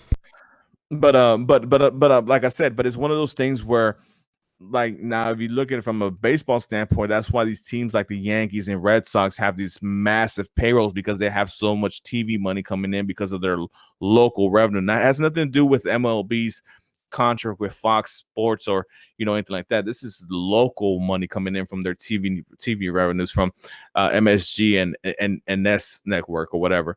The same thing with the I don't want to use the Astros because that contract is kind of messed up from when back in the days when it was Comcast Sportsnet or whatever. But that's basically the kind of plan that you're trying to get to, where each MLS club has a nice, lucrative local TV deal on top of the national TV deal. So that way they have fundings from whatever regional sports cable channel picks them up or whatever. But how does that work? So I want you to think about that. Well, hold on. I want you to think about that for a second, because here's the thing. If those amounts are included in the increase in player spending year over year, because those are considered MLS media agreements, because again, remember, MLS is a single entity ownership. Teams do not technically own the rights to players. That is handled through MLS. MLS owns the rights to the media stuff, even locally. It's not the teams. Teams can make deals, but all that goes into the MLS pool. So my question is, how does that work? If you have teams like LAFC and LA Galaxy that are bringing in, let's say, $100 million per year, they're not making that much, but $100 million per year from their broadcast partner, and then you have a team like Columbus Crew that are bringing in $250,000. How does that? How do you level that? Does that all go into the? I just think about it. Does it all go into the same pool? And then LA is now suddenly the two LA teams are at a disadvantage because they're bringing in more revenue from a broadcast perspective, but the entire increase for all teams is equitable, team over team. No longer does that team get a specific amount. The reason I say that is because this is the type of stuff that we need to see in the actual CBA to see how it's actually worded. And as Kenny noted, that's not supposed to come out for like another month. So we've got a month to talk about this crap before we actually know the real answers to the questions. But at the end of the day, that's what I want to know is, okay, what is this truly based on? Because if those local right fees are actually included in this, and then that does actually benefit like a team like the Dynamo that don't have a big broadcast right agreement right now, because it doesn't matter who they go with, as long as it's good enough for MLS. That's all that matters, and they'll still get the benefit of what LA and New York and all those other teams are doing. Of course. I mean, it's one of those things where, like, the TV revenue sharing, it can be one of both ways. So let's say for example, they can go the Premier League way, where it doesn't matter if they're bringing in $1 billion of revenue like Manchester United or Chelsea, or they're bringing in $50 million worth of revenue like, I'm sorry, Callow, Aston Villa or but it Norwich. Does matter. Hold on, Mark. It does matter because the number of matches that a Premier League team is on national TV, quote unquote, a national broadcast, that is how they figure out who gets how much money each year from that broadcast agreement. So that's why I'm saying it's important though, because it does matter. Yeah, but what I'm saying is, okay, so with the TV revenue, as long as let's say the 20 clubs that are in EPL right now, right? Those 20 clubs, they get a set amount, right? There's an amount that they get based off the contract, right? Now, obviously, there's going to be other incentives towards it, depending on how much this team gets aired and all this other stuff, and et cetera, et cetera, et cetera. Now, if MLS were to go in that route, obviously, let's say for example, let's make it easy numbers. Let's say it's a $500 million deal, right? Just to make it easy numbers. And there's 25 teams in the league. So if you divide that pie up, 25 ways, it's gonna be somewhere in the neighborhood of, I don't know. I want to make easy numbers, but it's not even easy to calculate. But just let's say somewhere in the neighborhood of a team, right? Do you want me to? Do you want me to give you? Yeah, I actually please. pulled it up. Do you want me to give you the actual amounts? Okay. So the equal share that is paid to every team in the Premier League, or was for 2018-2019, was 34,361,519. Okay. Based on the number of matches that a team appeared on UK Live, determined essentially how much they were paid by quote unquote the merit payment, and then that is subsequently added in their and then they all divide up the international TV amounts as well, which was 43 million. So they get the 34 million, which is their equal share. They get 43 million, which is their international share, and then they get 4.9 million, which is their central commercial share. So in this case, it would be equal share since MLS is a single entity. You see what I'm saying? Well, but it wouldn't, because the merit payment is where the difference is. So a team like Yeah, well, yeah. Huddersfield Town that only appeared in 10 matches on UK Live was only paid 1.9 million for the merit payment, and a team like Man City that appeared 26 times on UK Live was paid 38 million. So that's a difference in $37 million, which equates to a total payment of 150,986,355 euros. All right, maybe that's pounds.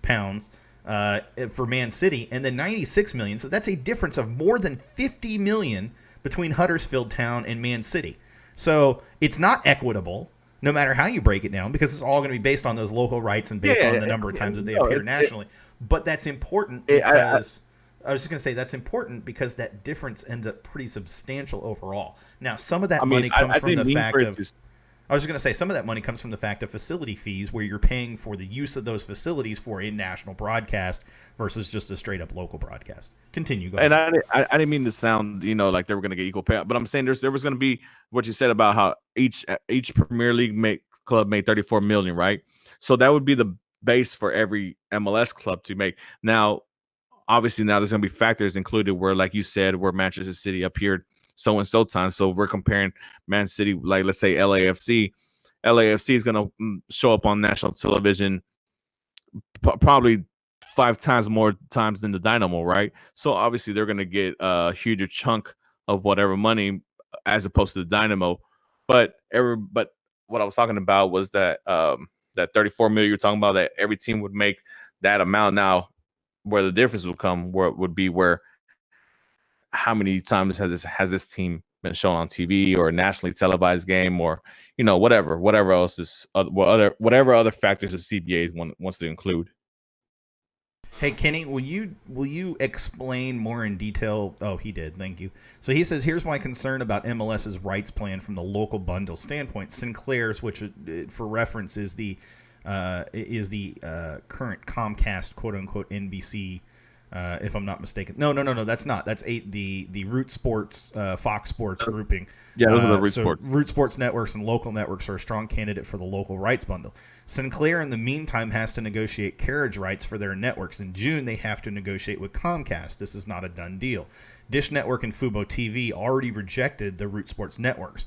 So here's what he's basically saying. He has concerns that this puts a group like Sinclair in the seat where they have to make these negotiations with these larger broadcast companies, these larger cable entities, these larger IPTV entities, streaming entities, because MLS is going to want their product out there as much as possible across as many across as many providers as possible to get the eyeballs on the product, and that increases ad revenue, which goes back, in a percentage at least, goes back to MLS. But I don't know. That's the thing. Like, this is getting into a territory that I just frankly don't have a lot of background in, because we're talking broadcast rights fees. I mean, that's you get this goes back to the point remember when nobody could watch the Astros or Rockets when they were on the Roots because of the whole dispute. Like it's like right now with the La Liga and League One, you can't watch it because there's no BN on AT&T or Comcast, right? So it's one of those things where, for example, if let's say the Dynamo got a local deal with just BN for to make it simple. If BN Sports for some reason wanted to broadcast Dynamo locally or whatever, they wanted to branch out to the local region distribution. But for some reason they can't negotiate. The negotiations with AT&T fall off. Then that's 50% of the subscribers in Houston market that can't watch the Dynamo play. Yeah, that's cause for concern because you can't make any money if there's nobody watching the product. And that was the whole deal with the Astros and Rockets losing all that money with that Root Sports or that Comcast Sportsnet deal, because the Comcast Sportsnet weren't being televised on AT&T nor Comcast. So no, they were on Comcast. They weren't televised on AT&T, DirecTV, and Dish, I believe. So you had like 80% of the city can't watch the Rockets or Astros. Sure, and Kenny explains a little deeper. He said, sorry, my overall point was the MLS rights increase wasn't a total slam dunk because from what he understands of things is they needed the Sinclair Root Sports networks to be a strong bidder, and they really weren't, and he said that's not guaranteed from things I read. He said he'll post some articles in the Discord for anyone to dig deeper. And Callis says AT&T and Comcast are 80% of the Houston market share. There is Verizon as well, and there's a couple other local providers that cover a portion. But the thing is they're never going to cover everybody. That's just not going to happen. I think ultimately what we probably end up seeing is that if a team locally does not find a provider, that MLS will leverage whomever their national streaming their national steaming provider is. Whoever that streaming provider is at the national level, that'll be who they'll leverage, and they'll say, look, we need those games at least available for fans to watch, and they won't do a blackout. I think we're going to see MLS for the 2023 and 2024 push broadcasters, broadcast organizations away from this blackout option for local teams, because from a streaming perspective, MLS wants that money, and that's a larger amount of money to MLS when they get the full amount of the payment, because it's more than the $2 or $3 they get per locally per broadcast. So it's just different. That's all I'm saying. Well, yeah, but look, I mean, it's going to be one of those things where I think they're going to focus more on the streaming, because that's the way television is going, period, right? With sports and watching TV and all that stuff. Because you think about it, and we can use this example, and I think everybody can, who has the ESPN Plus, when I'm out and about and I want to watch the Dynamo, obviously Cube TV doesn't have a streaming service, but I have ESPN Plus, but I can't watch it because it's blacked out, because it's a local blackout, stuff like that. I think that's where they're trying to get rid of, because that's what I was saying, just so you know. That was exactly what I was saying. Okay, yeah. So yes, I understood what you were saying. And I think they're gonna go towards funneling more, trying to get something with the streaming services like YouTube or Fubo TV or whatever other streaming services out there for television.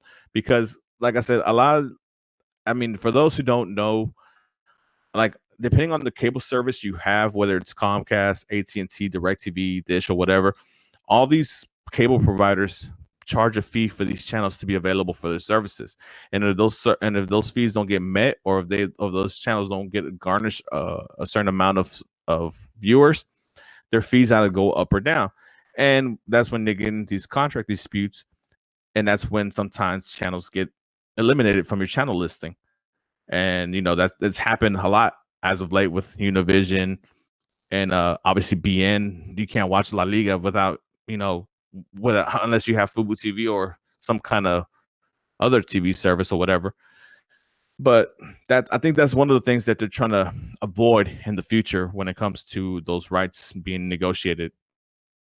No, I definitely agree. I think that, like I said, I think the 2023 agreement that they're looking for is going to include less blackout restrictions, those sorts of things, and give more power to the national provider to be able to overcome those issues. Because your local provider, like your Cube TV, you've made the mention they don't do online streaming, and I suspect MLS, to all MLS teams in the next 2 seasons, they're going to make a mandate that hey, your local provider, if they don't provide streaming services, they're no longer going to be able to have a blackout restriction. We're going to provide it nationally if they don't. And frankly, I'm okay with that as a fan, because that means I'm going to be able to watch every match no matter what, because I subscribe to ESPN Plus, because I got in on that Disney Plus, Hulu Plus, ESPN Plus deal, because hell yeah. Here.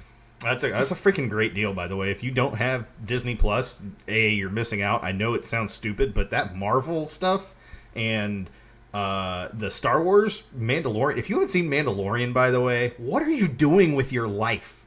It's only like 8 episodes, bro. Hey, I just finished it yesterday, man. I'm so good. I hated when... No, I'm not going to Anyway. go there. I hated when blah, blah, blah happened and blah, blah, blah, and it made me so sad. And you know exactly what I'm talking about just simply by that. Yeah. He's like, yeah, I do. But, you know, I mean, it's... I don't know. I don't want to dive too deep in the weeds on that in particular, but it is really interesting to me, all these talks about the broadcast rights agreements and where the changes are going. I think MLS actually is in a position to lead other leagues into where they think it should go, because I think MLS, because they're a smaller entity, that means that they have more flexibility when it comes to how they operate broadcasting agreements. And I think that means that you could be looking at an opportunity where MLS starts a trend that we see other leagues within the next 5 to 10 years after MLS makes the change start switching to that same type of setup. Because a lot of those other leagues have been around forever. And so their CBAs and contract rights are all based on very old school broadcasting setups. Look, and I agree with what you're saying, because one of the primary examples was last year with La Liga. La Liga's contract with BN was done, and obviously they know that they're not showing here in the United States because majority of people have AT&T or Comcast, Xfinity, or whatever you want to call it, depending on what region of the country you're in.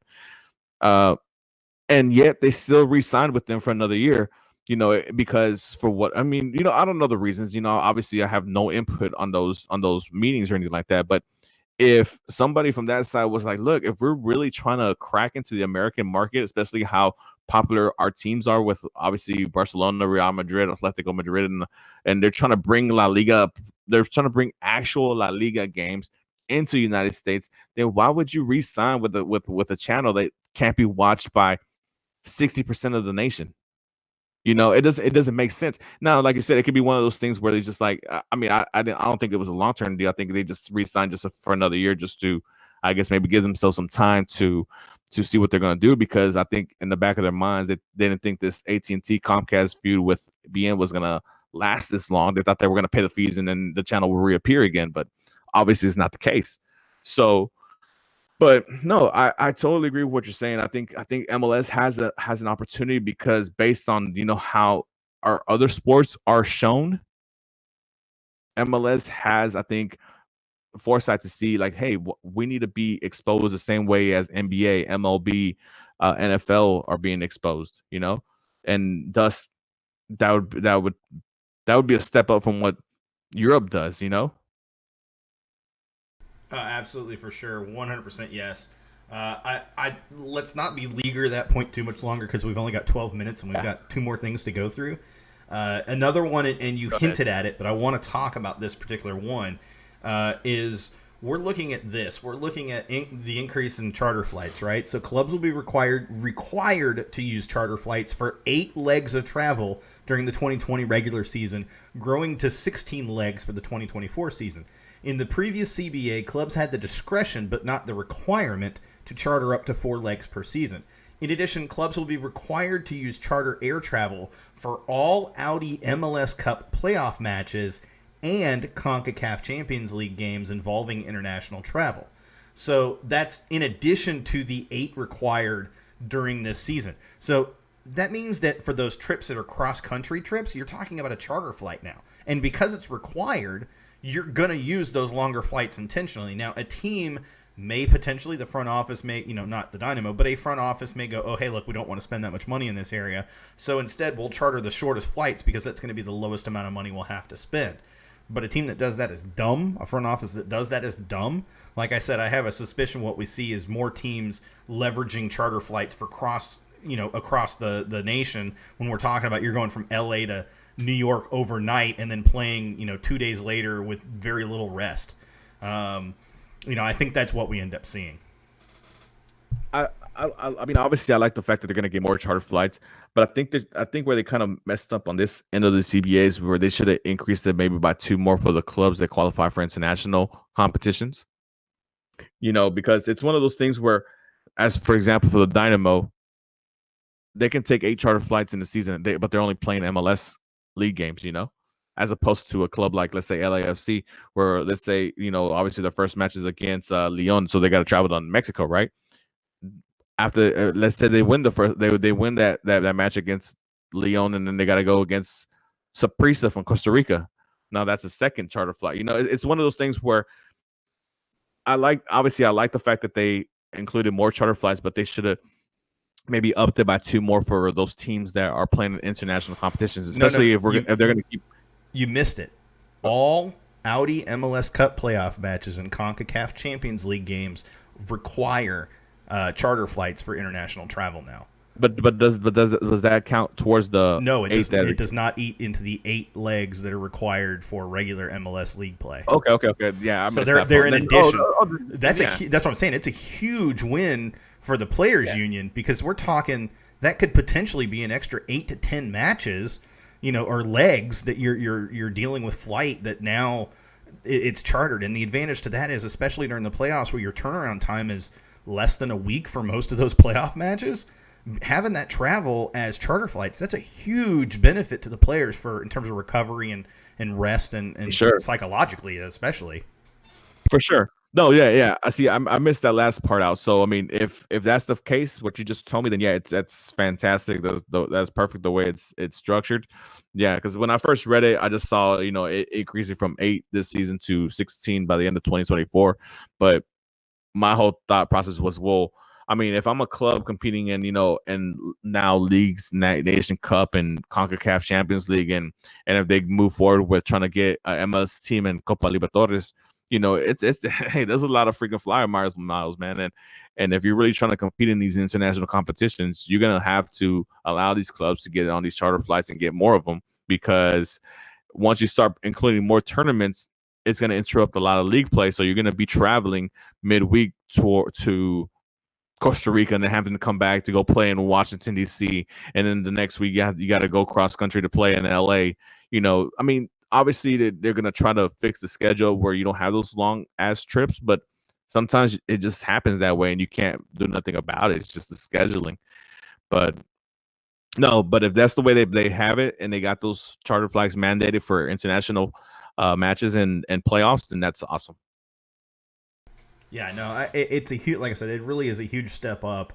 And I like that they include the international travel thing too, because I mean, you could still have international travel between Toronto, Montreal, Vancouver. And so having the international travel as required charter flights is definitely a step up, to say the least, regardless of everything else. But let's not beleaguer that point, because there's another point worth discussing. And that is, and probably the biggest point, and Callow did call this one ahead of time. He probably had insider knowledge, that jerk. But expanded free agency. The eligibility criteria for free agency has been expanded to include players who are 24 years and older and have 24 years or older and have 5 years of service in MLS. This lowers the age and term from the previous CBA, which was 28 years old with 8 years of service.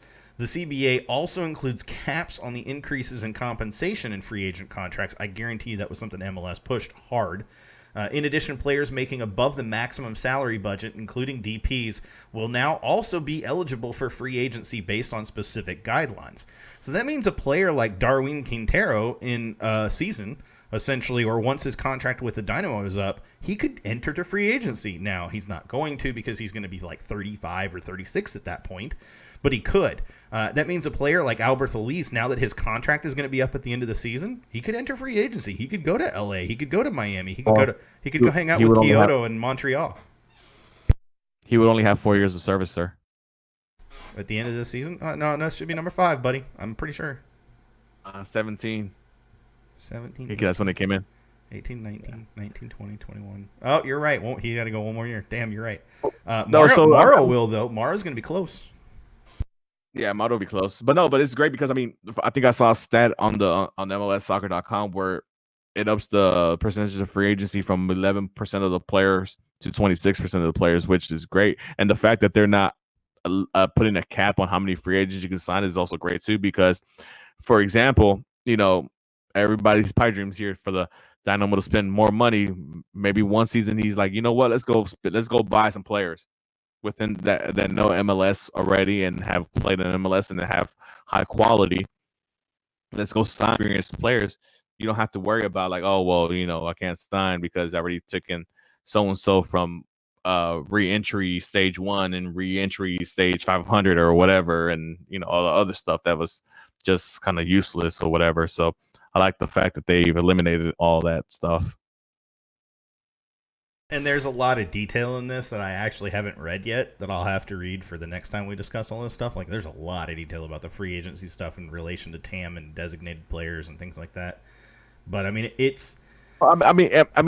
gives the front offices chances to be creative with the money, like a lot more creative. Because, like I said prior, you can possibly have a team with at least with 5 DPs, maybe even 6, depending on if they can get a little bit of luck and sign a youngster that's really has a lot of skill.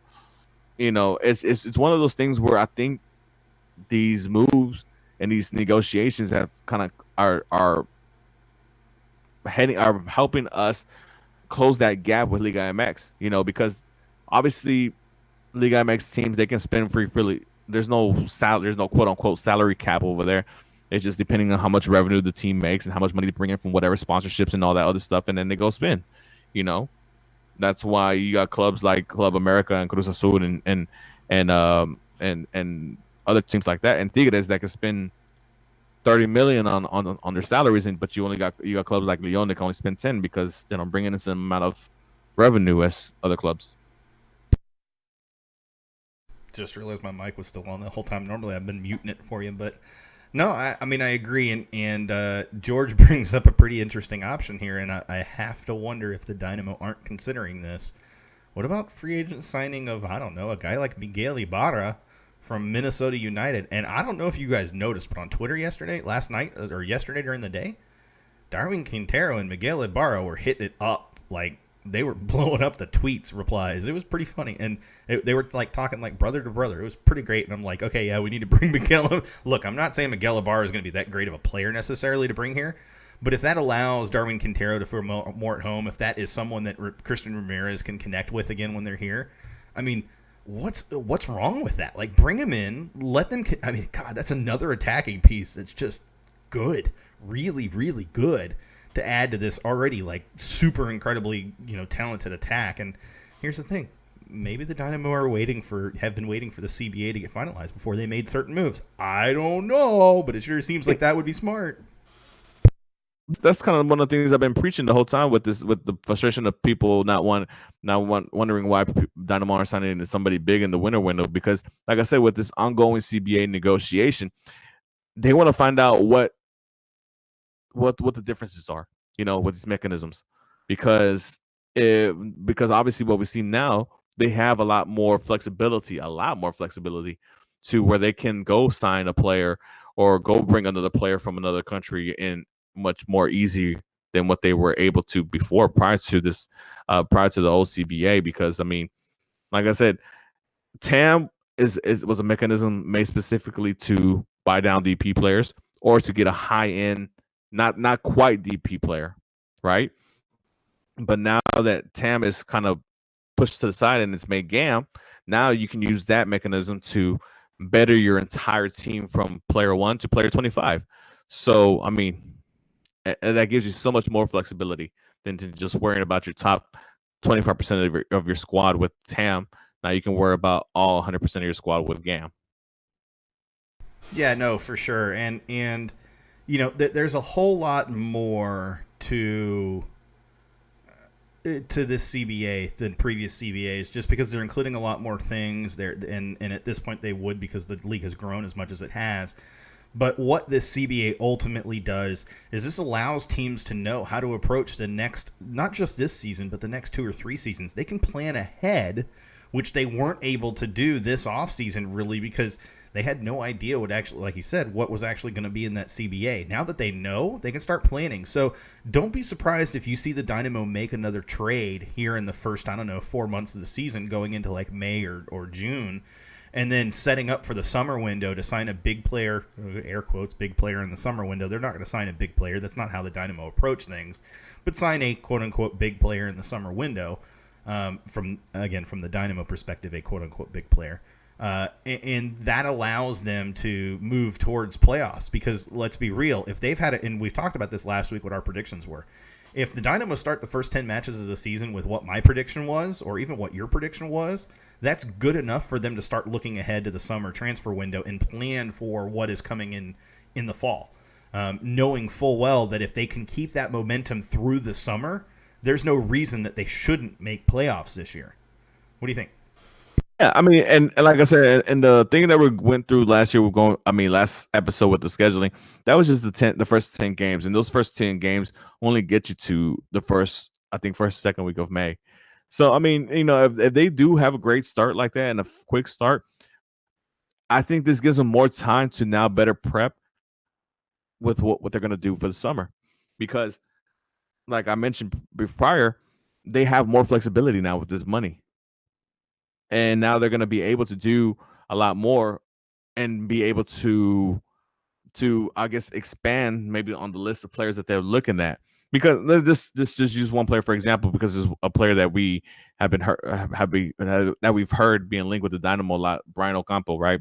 So let's say the rumored transfer fee was they wanted $500,000 for him, right, to come over to the Dynamo and all that stuff. Okay, cool. Let's say the clubs agreed to that transfer, they were willing to pay a transfer, but the player and the club couldn't come to personal terms. You have to check off both boxes.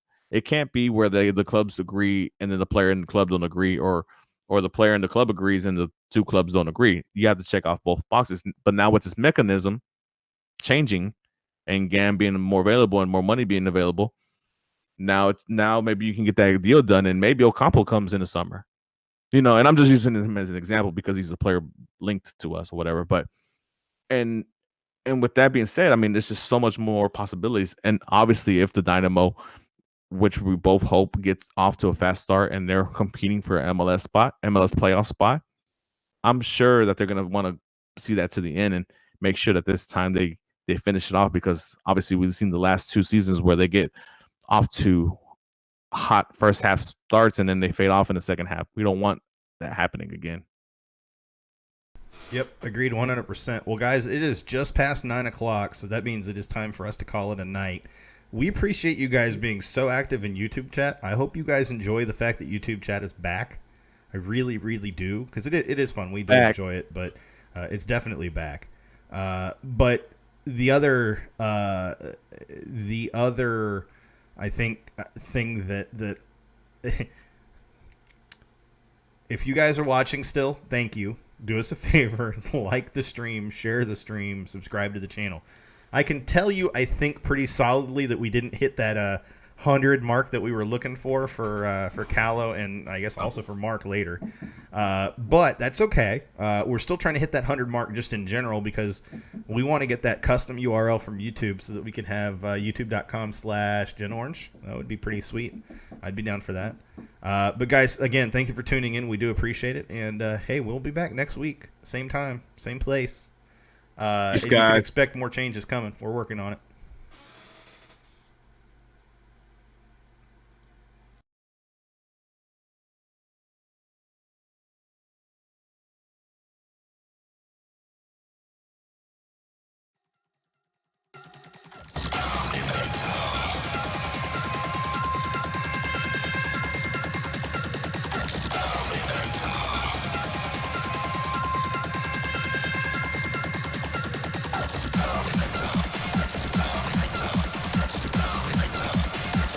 Get this thing off the ground.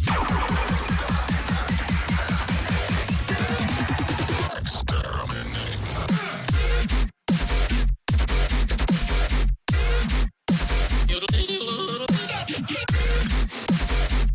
think that went well. Goddamn nerds. That went well.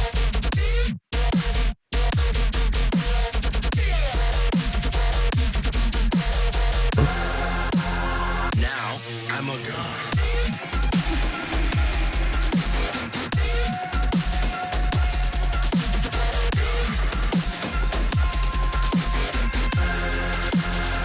We've got a hot one for you.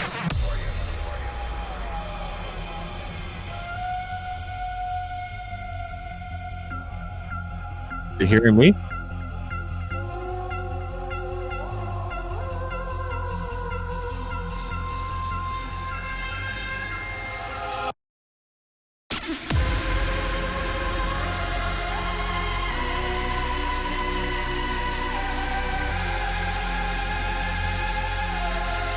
Because Cal can't hear on, but he can hear me.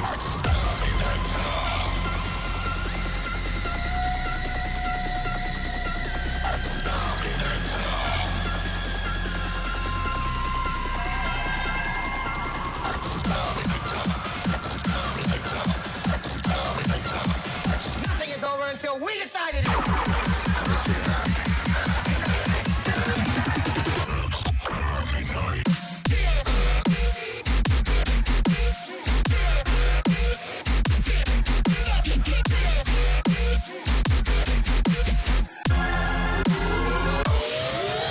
But now.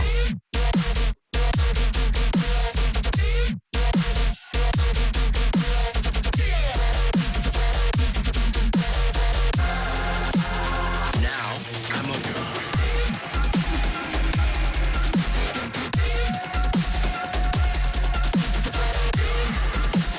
We're gonna have to cut the outro music for like 20 seconds. We've got a hot one for you.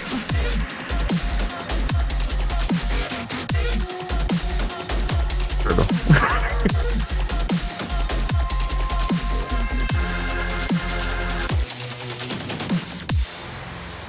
You just got your asses whipped